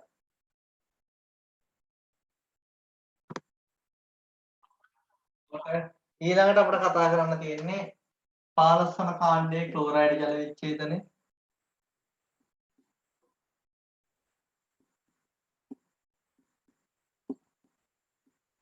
ක්ලෝරයිඩ් ජල විච්ඡේදනය. මොනවාද පාලස්සන කාණ්ඩයේ ක්ලෝරයිඩ් වෙන්නේ?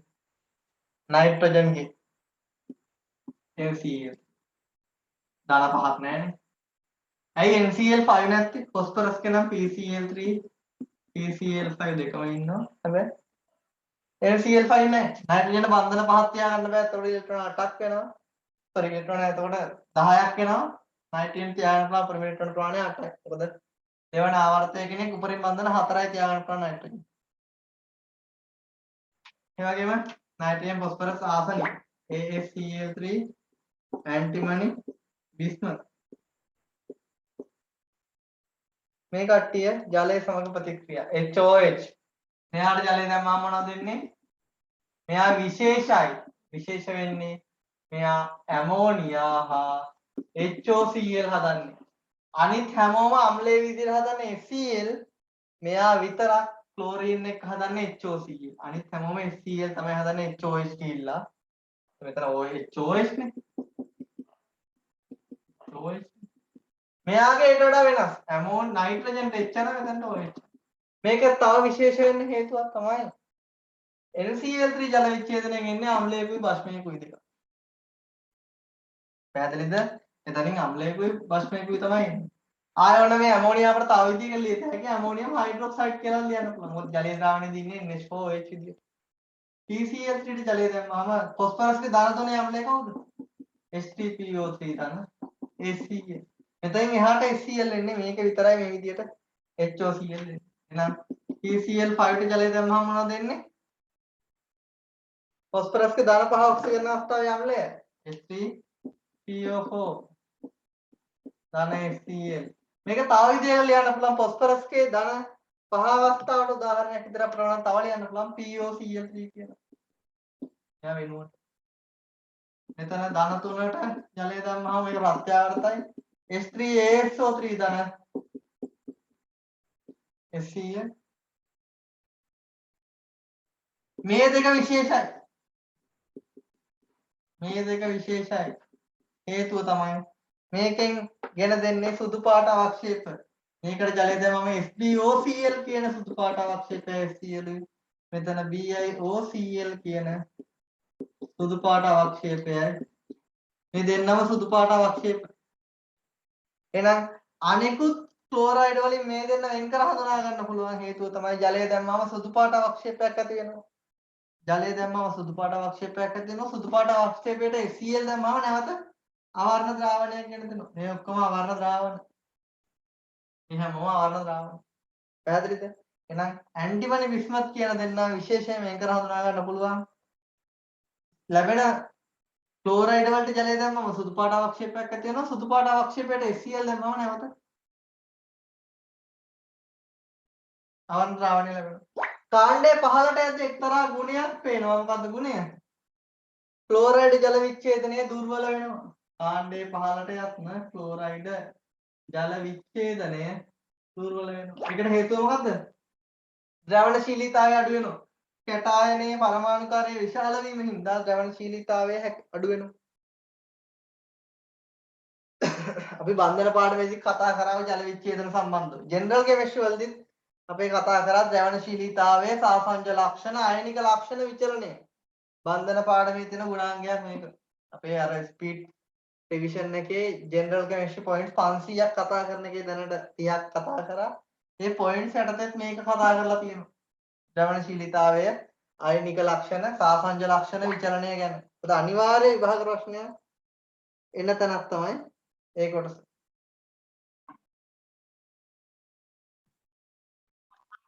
දැන් අපි නයිට්‍රජන් රසායනය කතා කරලා ඉවරයි. ඊළඟට අපිට ඉතුරුලා තියෙන නයිට්‍රජන් අඩංගු සංයෝග ගැන කතා කරන්න.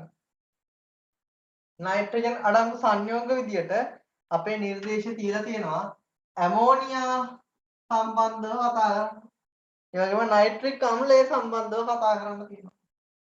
ඇමෝනියා වල ඔක්කොම කරුණු කතා කරන්න තියෙනවා රසායනය සම්බන්ධව. ඒ වගේම නයිට්‍රික් අම්ලය සම්බන්ධව කතා කරන්න තියෙනවා. එතකොට මම මුලින්ම මේක පොඩ්ඩක් පැහැදිලි කරන්නම්. ඇමෝනියා නිෂ්පාදනයේ තියෙනවා කර්මාන්ත පරිසරයේ. කර්මාන්ත යටතේ ඒක කරන ක්‍රමය මොකද්ද? කාර්මික ඇමෝනියා නිෂ්පාදනය කරන්නේ හේබර් ක්‍රමය වගේ. හේබර් ක්‍රමය වගේ ඇමෝනියා නිෂ්පාදනය කරන විදිය අපි කලිනුත් පියවරක් විදිහට කතා කරා. නයිට්‍රජන් වල ප්‍රතික්‍රියා කරන ආකාරයක් විදිහට N2H2 ප්‍රතික්‍රියා කරලා තමයි ඇමෝනියා හැදෙන්නේ. එතකොට මේකෙදි උෂ්ණත්වය 450යි 250යි 300යි atm පීඩනයක් භාවිතා වෙනවා. ඒ වගේම යකඩ ඔක්සයිඩ් උත්ප්‍රේරක විදියට ගන්නවා. උත්ප්‍රේරකයේ යකඩ නම් K2O උත්ප්‍රේරක වර්ධකයක්. යකඩ ඔක්සයිඩ් එක ගන්නවා A2O3 උත්ප්‍රේරක වර්ධකයක් වෙනවා. ඊළඟට ඇමෝනියා සිදු කරන ප්‍රතික්‍රියා ගැන කතා කරන්න තියෙනවා. ඒතකොට මේ ඇමෝනියා ගත්තාම ඔක්සිකාරකයක් විදියට හැසිරෙනවා. ඔක්සිකාරකයක් කියන්නේ ඔක්සිහරණය වෙනවා. ඒ වගේම ඔක්සිහාරකයක් විදියට හැසිරෙනවා. ඒ කියන්නේ ඔක්සිකරණය වෙනවා. ඒ වගේම අම්ලයක් විදියට හැසිරෙනවා. ඒ වගේම භස්මයක් විදියට හැසිරෙනවා. ඒ වගේම සංගත සංකීර්ණ සාධාරණයක් ලෙස හැසිරෙනවා. යට හැසිරෙන්න පුළුවන් ආකාර ගොඩක් තියෙනවා. දානවා අපි පහක් ගැන කතා කරනවා. පැහැදිලිද? එතකොට මේ යටතේ අපි මුලින්ම කතා කරමු ඇමෝනියාගේ රෙඩොක්ස් සම්බන්ධ ටික. කියන්නේ ඇමෝනියා වලට පුළුවන්ද ඔක්සිකරණය වෙන්න, ඔක්සිහරණය වෙන්න. ඔක්සිකරණය වෙන හින්දා තමයි අපි කියන්නේ ඔක්සි හාරකයක් කියලා. ඔක්සිකරණය වෙන එකනට තමයි කියන්නේ ඔක්සිහාරකය. ඒ වගේම ඔක්සිහරණය වෙන හින්දා තමයි අපි කියන්නේ එයාට ඔක්සිකාරක ගතිගුණ තියෙනවා කියලා. එහෙනම් මේ දෙවිදියටම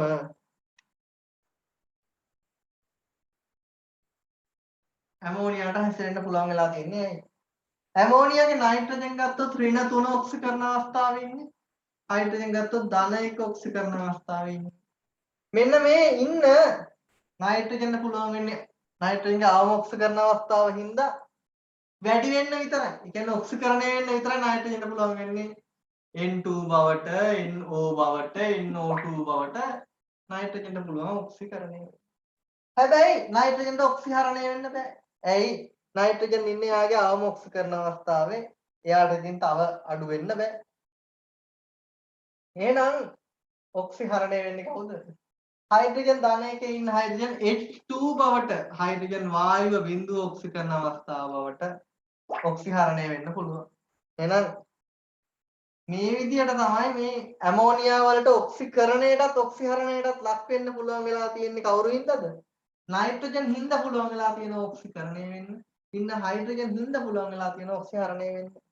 එහෙනම් අපි මුලින්ම බලමු ඇමෝනියා වල ඔක්සි හරණයද අපි මුලින්ම ඔක්සිකරණය කතා කරලා ඔක්සිකරණය කියන්නේ ඔක්සි හාරකයක් විදිහට හැසිරීම. එහෙනම් මේ සම්බන්ධව අපේ සිලබස් එකේ තියෙන්නේ ක්ලෝරීන් සම්බන්ධ ප්‍රතික්‍රියාව.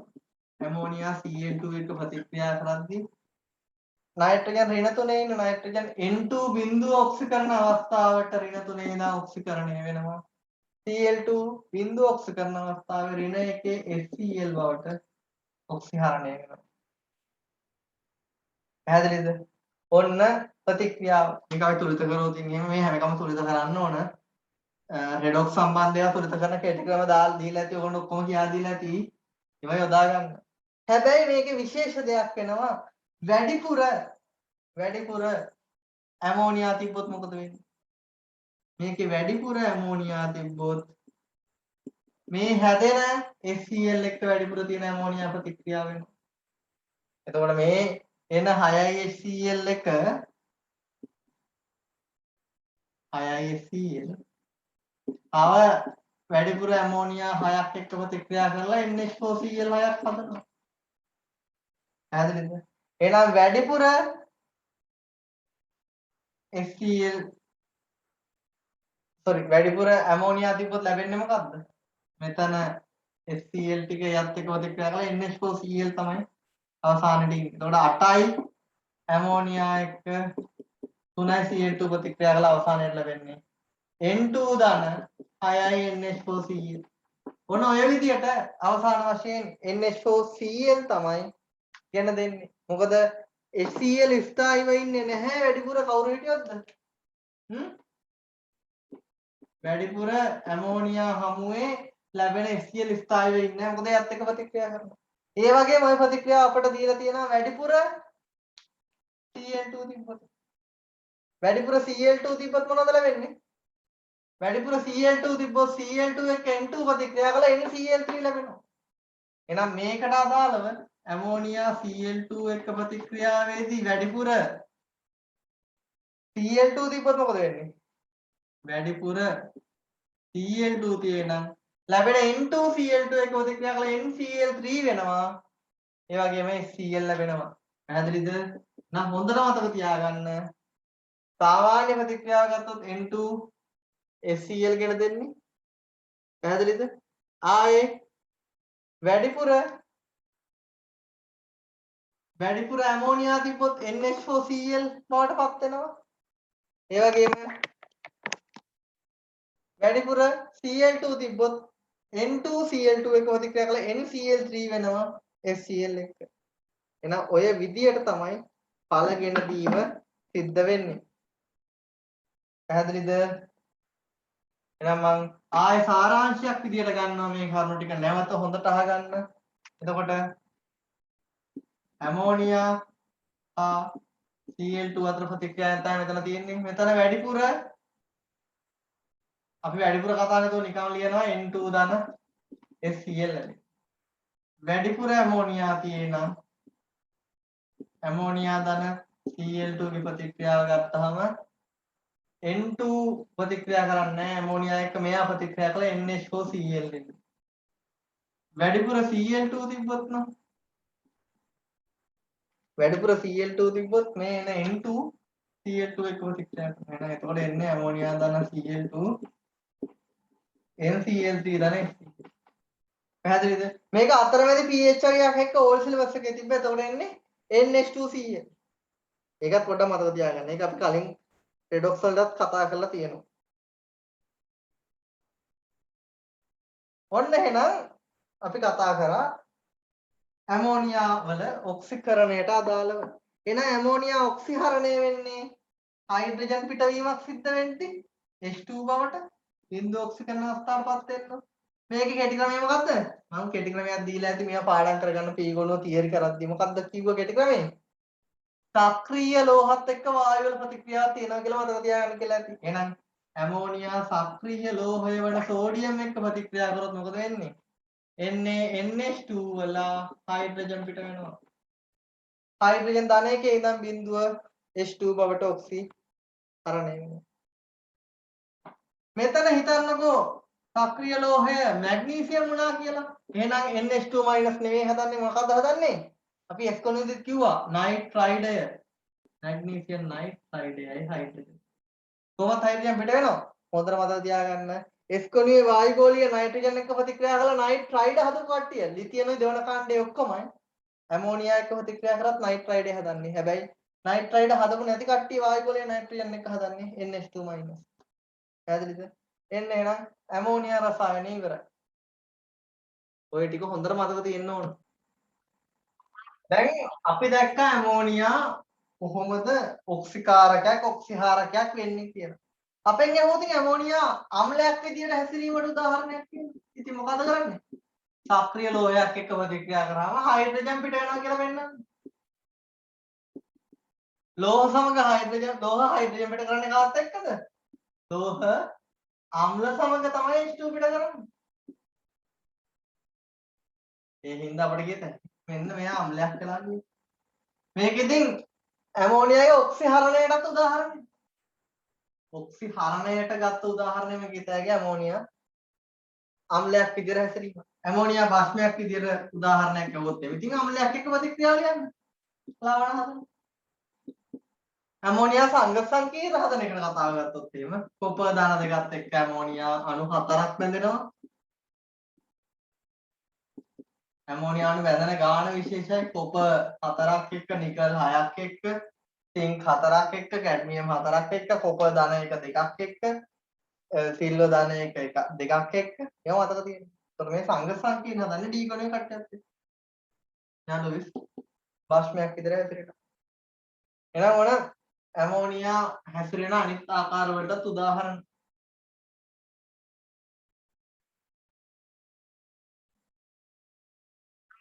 මෙතනටම අපි පොඩ්ඩක් මතක් කරමු ඇමෝනියා හඳුනා ගන්න පුළුවන් ආකාරات. ඇමෝනියා හඳුනා ගන්න පුළුවන් කොහොමද? එකක් නෙස්ලර් කියන ප්‍රතිකාරකය නෙස්ලර් ප්‍රතිකාරකය දුඹුරු පාට කරනවා ඇමෝනියා. නෙස්ලර් ප්‍රතිකාරකය දුඹුරු පාට කිරීමෙන් ඒ වගේම HCl එක්ක HCl සමග සුදු දුමාරයක් හදනවා. මොකද්ද සුදු දුමාරය? NH4Cl HCl සමග NH4Cl සුදු දුමාරය සාදනවා. ඒ වගේම ඇමෝනියා බාෂ්මිකයි එහෙනම් බරණ බාෂ්ම රතු ලිට්මස් නිල් කරනවා. රතු ලිට්මස් නිල් කර ඔය ක්‍රම තුනම අපිට යොදා ගන්න පුළුවන් ඇමෝනියා හඳුනා ගැනීමට. එහෙනම් අපිට දැන් තියෙන්නේ නයිට්‍රජන් අණු සංයෝග විදියට අවසාන සංයෝගය නයිට්‍රික් අම්ලය ගැන කතා කරමු. તો නයිට්‍රික් අම්ලයත් මේ විදිහටම අපිට රෙඩොක්ස් පැත්ත කතා කරන්න ඕන. නයිට්‍රික් අම්ල නිෂ්පාදනය කරන විදියත් අපි මෙතන කතා කරනවා.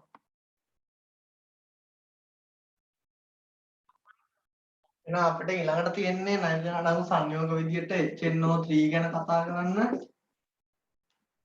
නයිට්‍රික් අම්ලය. ඒතර නයිට්‍රික් අම්ලය ගැන කතා කරද්දී මුලින්ම කාර්මිකව නයිට්‍රික් අම්ල නිෂ්පාදනය අපිට තියෙනවා කර්මාන්ත රසායනයේ නයිට්‍රික් අම්ලය HNO3 කාර්මිකව නිෂ්පාදනය කරන ක්‍රියාවලියට කියන්නේ මොකද්ද?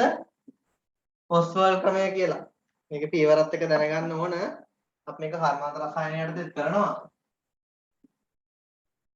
ඔස්වල් නියම ඔස්වල් ක්‍රමය කියලා කියමුකෝ අපි. ඔස්වල් ක්‍රමය වලින් තමයි මේක නිෂ්පාදනය කරගන්නේ. හරි. එතකොට කර්මාන්ත රසායනය පරිසරය දෙකේම ෂෝට් නෝට්ස් එක කවර් කරනවා මම ෂෝට් නෝට්ස් ටික දාන්නම් අපේ තියරි රිවිෂන් ළමයිට print කරගන්න එක ලබන සතිය ඇතුළත පටන් ගන්න ඕන කර්මාන්ත පරිසරය ඉක්මනට ඉවර කරන්න. හරි. එතකොට මේ ඔස්වල් ක්‍රමයෙන් නයිට්‍රික් අම්ලය නිෂ්පාදනය කරගන්නේ අපි කොහොමද? මේකට අපි යොදා ගන්නවා ඇමෝනියා. ඉතින් ඇමෝනියා හදා ගන්න පුළුවන් අපිට හේබර් ක්‍රමයෙන්. N2H2 ප්‍රතික්‍රියා කරලා NH3 හදා ගන්න පුළුවන් හේබර් ක්‍රමය වගේ. මේ හේබර් ක්‍රමයෙන් ගන්න ඇමෝනියා තමයි අපි ගන්න මේ නයිට්‍රික් අම්ල නිෂ්පාදනයට. ඇමෝනියා ඔක්සිජන් එක්ක ප්‍රතික්‍රියා කරලා පළමුව අපි හදා ගන්නවා NO හා ජලය බවට තමයි පත් වෙන්නේ. ඇමෝනියා ඔක්සිජන් දහනය කරනවා. මේකේ තුලිත රසායනික ප්‍රතික්‍රියා ටිකක් අමාරුයි. මේකේ උෂ්ණත්වය මතක තියාගන්න සෙල්සියස් 900යි. උත්ප්‍රේරක වෙන්නේ ප්ලැටිනම් රෝඩියම් කියන උත්ප්‍රේරක දෙක තමයි ගන්නෙ. මේකට ගත්තොත් අපි පීඩනය 1යි 8යි ATM අතර තියාගන්නවා. මේ කර්මාන්ත ගත්තොත් උෂ්ණත්ව උත්ප්‍රේරක භාවිතා කරන පීඩන උත්ප්‍රේරක වර්ධකයක් තියෙනවා. උත්ප්‍රේරක වර්ධකය ඔක්කොම මතක තියෙන්න ඕනේ. දැන් පළවෙනියටම කරන්නේ මොකද්ද? නයිට්‍රික් අම්ලය අරගෙන ඔක්සිජන් එක දහනය කරන. එතකොට NO ජලය ලැබෙනවා. මේක තුලිත වෙන්නේ කොහොමද? 4යි 5යි කියලා මතක තියාගන්න. නැත්තම් මේක තුලිත කරන්න මාර වෙලාවක් යනවා. මොකද මේ වගේ දැන් එක්සෑම් එකේදී ඔයගොල්ලෝ තුලිත කරේ නැත්නම් ලකුණු ප්‍රමාණයක් අඩු වෙනවා. එහෙනම් එහෙම අංක මතක තියාගන්න. 4 5 4 6. 4 5 4 6 තමයි පළවෙනි එක. හරිද? ඊට පස්සේ මේ හැදෙන NO2 අපි වැඩිපුර ඔක්සිජන් එක ප්‍රතික්‍රියාවෙන් පත් වෙන මොන බවටද? NO2 බවට. මේකේ උෂ්ණත්වය සෙල්සියස් 150ට රත් වුණාම තමයි කර්මාන්තයේදී මේ NO2 බවට පත් වෙන්නේ. දෙකක් දැම්මම පොලිතයි. ඊළඟට මේ හැදෙන NO2 අපි කරන්නේ කෙලින්ම ජලයේ දිය කරන්නත් පුළුවන්. NO2 ජලයේ දිය කරාම හැදෙනවා HNO2 නේද? NO2 කියන්නේ මොන ඔක්සිජන් අවස්ථාවේ ඉන්න කෙනෙක්ද? ධන 4 ඔක්සිජන් අවස්ථාවේ. එතකොට මෙයා අපි කෙලින්ම ජලයේ දිය කරොත් මොකක්ද වෙන්නේ? ධන 4 අවස්ථාවෙන් හැදෙනවා කිව්වේ HNO2 ධන HNO3. මතකද? නයිට්‍රජන් හි ඔක්සයිඩ් ජලයේ සමග ප්‍රතික්‍රියාව අපි මේ දැන් ටිකකට කලින් කතා කරේ. එතකොට මේ හැදුන HNO2 මේකේ අපිට ගත්තොත් එහෙම එතකොට NO2 ජලයේදී වෙලා මේක එනවා කියලා ගත හැකි. ඒ හැදෙන HNO2 අවස්ථාවේ ඔන්න HNO2 අණු තුනක් එකතු වෙලා HNO3NO ජලය ලැබෙනවා කියලා ගත හැකි. මේ දෙක ලියත හැකි. හැබැයි මේ දෙක වෙනුවට අපිට ඕන තව එකක් ලියත හැකි. මේ ලැබුණු NO2 මේක වෙනුවට මේක තමයි සාමාන්‍යයෙන් අපි ගන්නෙ. NO2 O2 එක්ක ප්‍රතික්‍රියා කරලා ජලයත් එක්ක ප්‍රතික්‍රියා කරලා HNO3 වෙනවයි කියලා ගත්තා. මොකද අපි කිව්වා HNO3 වියෝජනය වෙලා NO2 O2 ජලය හැදෙන්නේ. ඒකේ ආපස්ස. නේද? මේක තුනක් මෙතන එනවා කියලා තියෙන කෙටි ක්‍රමය මොකද්ද? HNO3 වලට හතරක් එනවා කියලා මතක තියාගන්න. හතර ආවොත් මෙතන හතරයි. මේ විදිහට තමයි තුඩුත වෙන්නේ. නැත්නම් එක්සෑම් එකේදී වෙලා යන මේවා තුඩුත කරගන්න. මෙන්න නයිට්‍රික් අම්ල නිෂ්පාදනය කිරීමේ ඔස්වල් ක්‍රමයේ තියෙන මතක තියාගන්න ඕන කරුණු ටික. මුලින්ම ඇමෝනියා දහනය කළා අපි හදා ගන්නවා NO. ඊට පස්සේ NO දහනය වෙලා NO2 වෙනවා. NO2 ට ජලය දැම්මම HNO2 HNO3 හැදෙනවා. HNO2 තුනක් එකතු වෙලා HNO3 NO ජලය වෙනවා. එහෙම නැත්නම් හැදුන NO2 වැඩිපුර ඔක්සිජන් ජලය එක්ක ප්‍රතික්‍රියා කළා HNO3 බවට පත් වෙනවා කියලා ගන්න පුළුවන්. එහෙනම් ඔය විදිහට තමයි නයිට්‍රික් අම්ල නිෂ්පාදනය කිරීමේ ඔස්වල් ක්‍රමයේ පියවර මේක මතක තියෙන්න ඕන.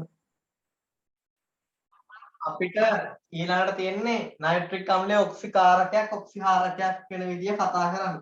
ඒත් අපි දන්නවා HNO3 ගත්තොත් එහෙම නයිට්‍රජන් ඉන්නේ උඩරිම ධන පහ ඔක්සිකරණ අවස්ථාවේ. මෙයාට පුළුවන් ඉන්නේ ඔක්සිහරණය වෙන්න. මෙයා ඔක්සිහරණය වෙන්නේ එක්කෝ NO2 බවට හරි සමහරක් අවස්ථාවල NO බවට ධන 4 හෝ ධන 2 අවස්ථාවලට ඔක්සිහරණය වෙනවා. අපි මේකේ පත්වන ඵල මතක තියාගන්න ඕන. රෙඩොක්ස් එක නම් අපේ රෙඩොක්ස් ක්‍රටිකමය මගින් සම්පූර්ණ ප්‍රතික්‍රියා ලියාගත්තා. ඒ HNO3 කවුරු බවටද ප්‍රතික්‍රියා කරන කට්ටිය කවුරු බවටද? ඕකනේ මතක තියාගන්න අමාරු.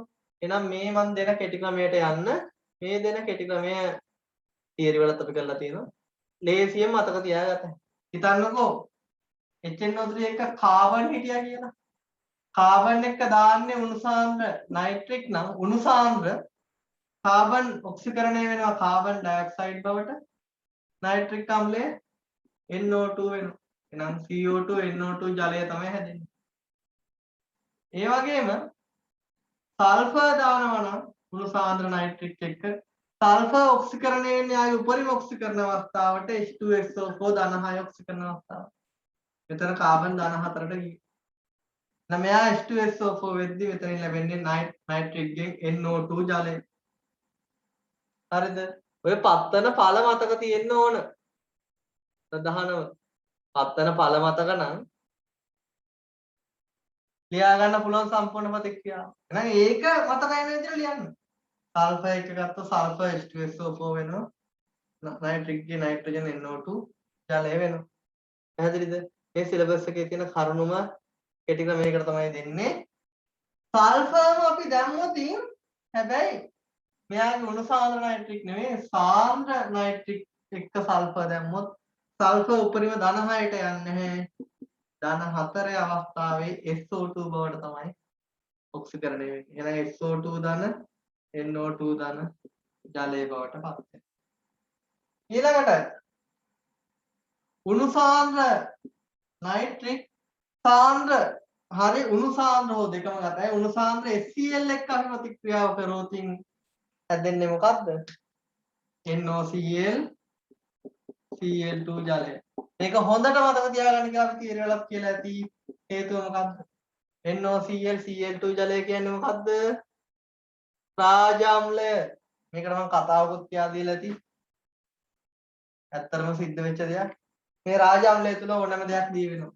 රත්තරන් පවා දියවීම සිද්ධ වෙනවා මේකට. මේ මිශ්‍රණයට තමයි අපි කියන්නේ රාජ අම්ලය කියන්නේ. ඇත්තට මේ NOCl Cl2 මිශ්‍රණයට තමයි රාජ අම්ලය කියලා අපි කියන්නේ. එතන HCl Cl2 බවට මෙතනින් NOCl වල නයිට්‍රජන් බවට ඔක්සිකරණ ප්‍රතික්‍රියාව තමයි සිද්ධ වෙන්නේ. නයිට්‍රජන් ඉන්නේ ධන පහේ හින්දා මෙතන නයිට්‍රික් අම්ලය කරන්නේ ඔක්සිහරණයම. පැහැදිලිද? ඔක්සි කාරකයක් ලෙස පමණයි නයිට්‍රික් අම්ලය හැසිරෙන්නේ. ඒකත් මතක තියාගන්න. ඔක්සි කාරක ගුණ.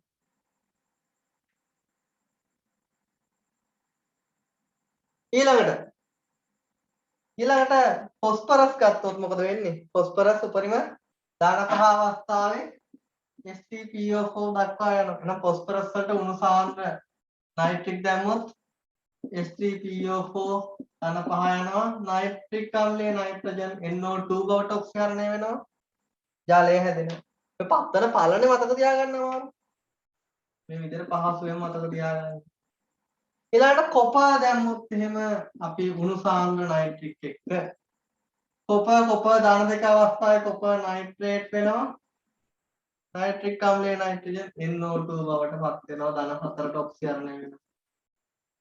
මේකේ තව විශේෂ අවස්ථාවක් තියෙනවා 50% ජලය තියෙන. ඒ කියන්නේ උණු සාන්ද්‍ර නෙමෙයි ජලය 50% තියෙද්දී කොපර් දැම්මොත් එහෙම කොපර් ධන දෙක අවස්ථාවට ඔක්සිකරණය වුණාට NO2 නෙමෙයි හැදෙන්නේ NO හැදෙන්නේ.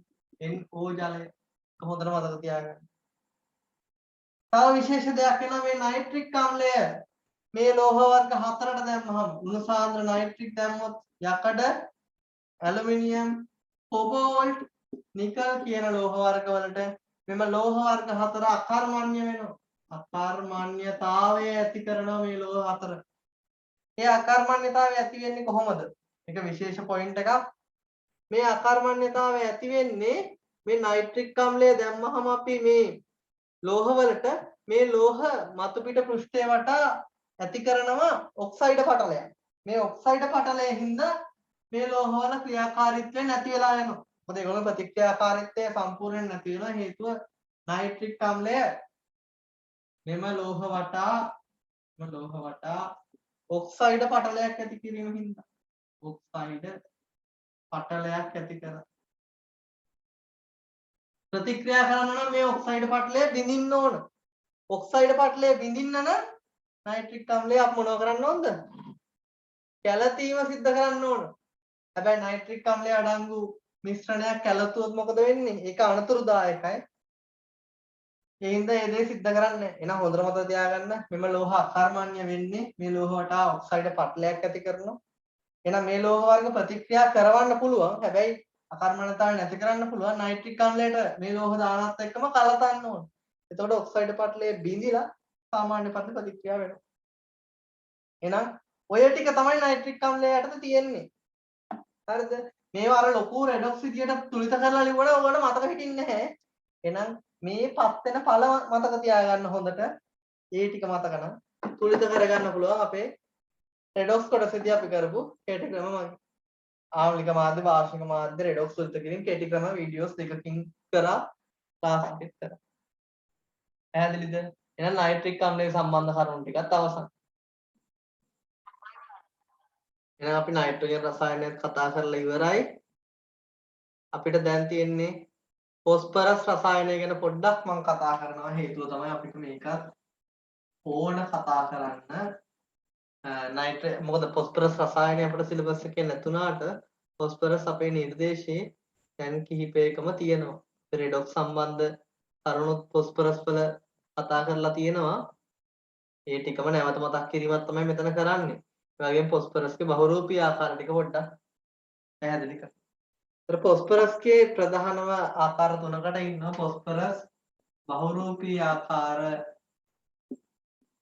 ඉන්නවා 3ක්. සුදු ෆොස්ෆරස් රතු පොස්පරස් කළු පොස්පරස් කියලා. මේකෙන් ගත්තොත් අපි ප්‍රතික්‍රියාශීලීත්වයේ වැඩිම සුදු පොස්පරස් ඊට පස්සේ රතු අඩුම කළු පොස්පරස් වල තමයි ප්‍රතික්‍රියාශීලීත්වය අඩුම වෙන්නේ. ප්‍රතික්‍රියාශීලීත්වය මේ පිළිවෙලට අඩු වෙනවා. එහෙනම් ස්ථායිමාකාරය වෙන්නේ මේ මොන පොස්පරස්ද? ප්‍රතික්‍රියාශීලීත්වයේ වැඩිම කවුද? සුදු පොස්පරස්. ප්‍රතික්‍රියාශීලීත්වයේ අඩුම කළු පොස්පරස්. එහෙනම් මෙතනින් ස්ථායිමාකාරය කවුද? කළු පොස්පරස්. ප්‍රතික්‍රියාශීලීත්වය ගොඩක් අඩු. පොස්පරස්ගේ සම්මත අවස්ථාව අපි කියන්නේ P4 කියලා. P4 තමයි අපි සම්මත ආකාරය ලියන්නේ. පොස්පරස් P4 අණු විදියට ඉන්නේ. ඒක ගත්තොත් එමෙන්න මේ විදිහට පොස්පරස් පරමාණු 4ක් එකිනෙකට බැඳිලා තමයි ඉන්නේ. P4 අවස්ථාවට අදාළව. එතකොට මේ පොස්පරස් ප්‍රතික්‍රියාශීලීත්වය ඉතාමත් අධික මෝල් ද්‍රව්‍යයක්. එතකොට මේ පොස්පරස් ඔක්සිජන් එක්ක ප්‍රතික්‍රියා කරනවා. වායුගෝලීය ඔක්සිජන් සමග ප්‍රතික්‍රියා කරයි. මම මේ කොටස පොඩ්ඩක් කතා කරන්නම්. හේතුව තමයි පසුගිය විභාග ප්‍රශ්න පත්‍රවල 2011 ඔය වගේ අවුරුදු කීපයකම මේ සම්බන්ධව ආවා. පොස්පරස් ඔක්සිජන් සමග ප්‍රතික්‍රියා කරනවා වායුගෝලයේ ඉන්න. නමුත් අපි පොස්පරස් ගබඩා කරන්නේ ජලය තුල. ජලය තුල පොස්පරස් ගබඩා කරනවා. ඔක වගන්තියකට ආවේ ඇත්තටම. ඉතින් නමුත් ජලයේදී වූ ඔක්සිජන් තියෙනවානේ. ජලයේදී වූ ඔක්සිජන් තියෙනවා නම් පොස්පරස් ජලය ගබඩා කරලා බෑනේ. නේද? ඇයි? ජලයේදී වෙච්ච ඔක්සිජන් එක්ක මේ පොස්පරස් ගබඩා ප්‍රතික්‍රියා කරනවා. එහෙනම් මොකද්ද මේ පොස්පරස් ජලය තුල ගබඩා කරනවා කියලා අපි කියන්නේ?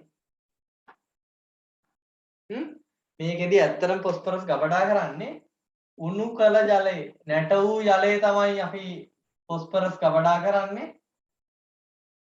ජලය නටවද්දී ඔක්සිජන් ඉවත් වෙනවා. ඒ වගේම උඩින් තෙල් ස්තරයක් දානවා. තෙල් ස්තරයක් දැම්මම මොකද වෙන්නේ? නැවත ඔක්සිජන් දියවීම වලකිනවා. තෙල් ස්තරයෙන් කරන්නේ නැවත O2 දියවීම වැළකේ. පැහැදිලිද? මෙන්න මේ ආකාරයට තමයි අපි ફોස්ෆරස් ගබඩා කිරීම සිද්ධ කරන්නේ. මුලින්ම ජලය උණු කරලා ඒකේ දිය වෙලා තිබ්බ ඔක්සිජන් ඉවත් කරනවා. ඊට පස්සේ නැවත ඔක්සිජන් දිය වෙන එක වළක්වනවා තෙල් ස්තරයක් දාලා. පැහැදිලිද?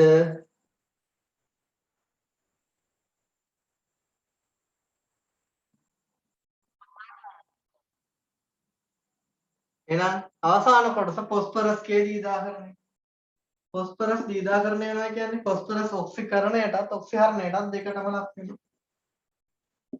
ફોස්ෆරස් ඔක්සිහරණය වෙනවා කවුරු බවටද? ફોස්පීන් වායුව බවට.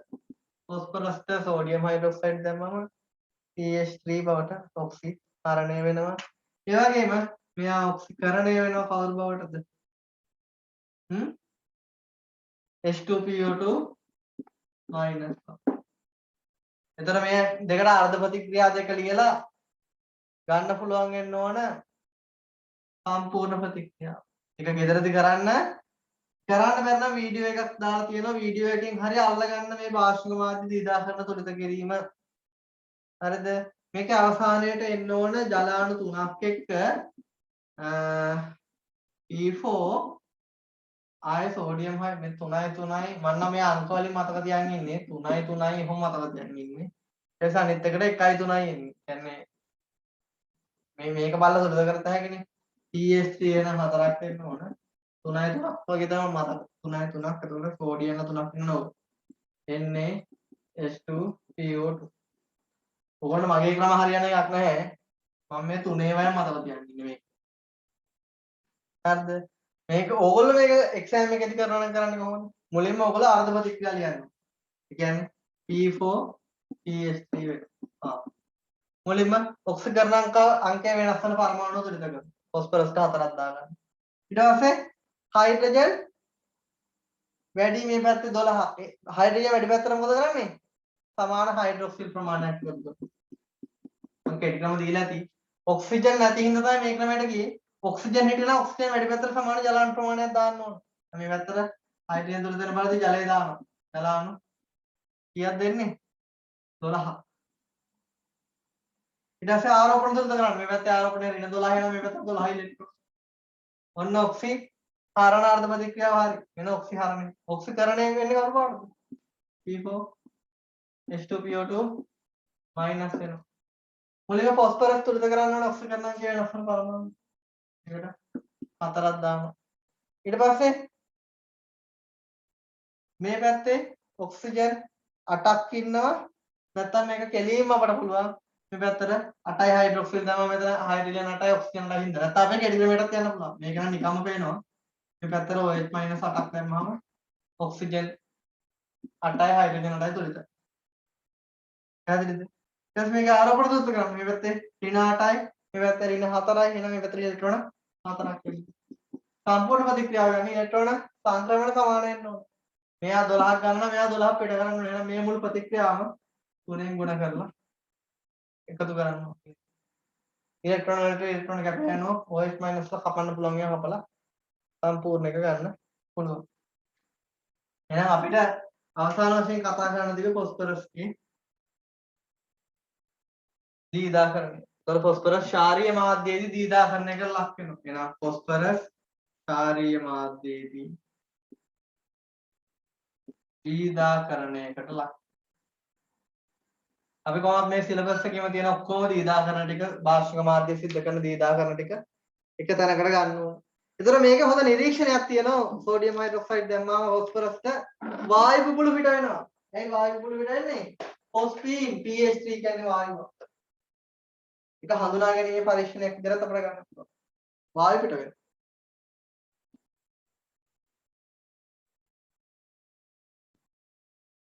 හරිද? එහෙනම් අපි 15 වෙනි කාණ්ඩය වෙනකම් පීගොනට අදාළ කරුණු ඔක්කොම කතා කරලා ඉවරයි. තව අපිට ඉතුරුලා තියෙන 16 වෙනි කාණ්ඩයේ ඔක්සිජන් සල්ෆර් රසායනය, ඒ වගේම හැලජන් රසායනය. ওই ටික කතා කරාම පීගොනුව අවසන්.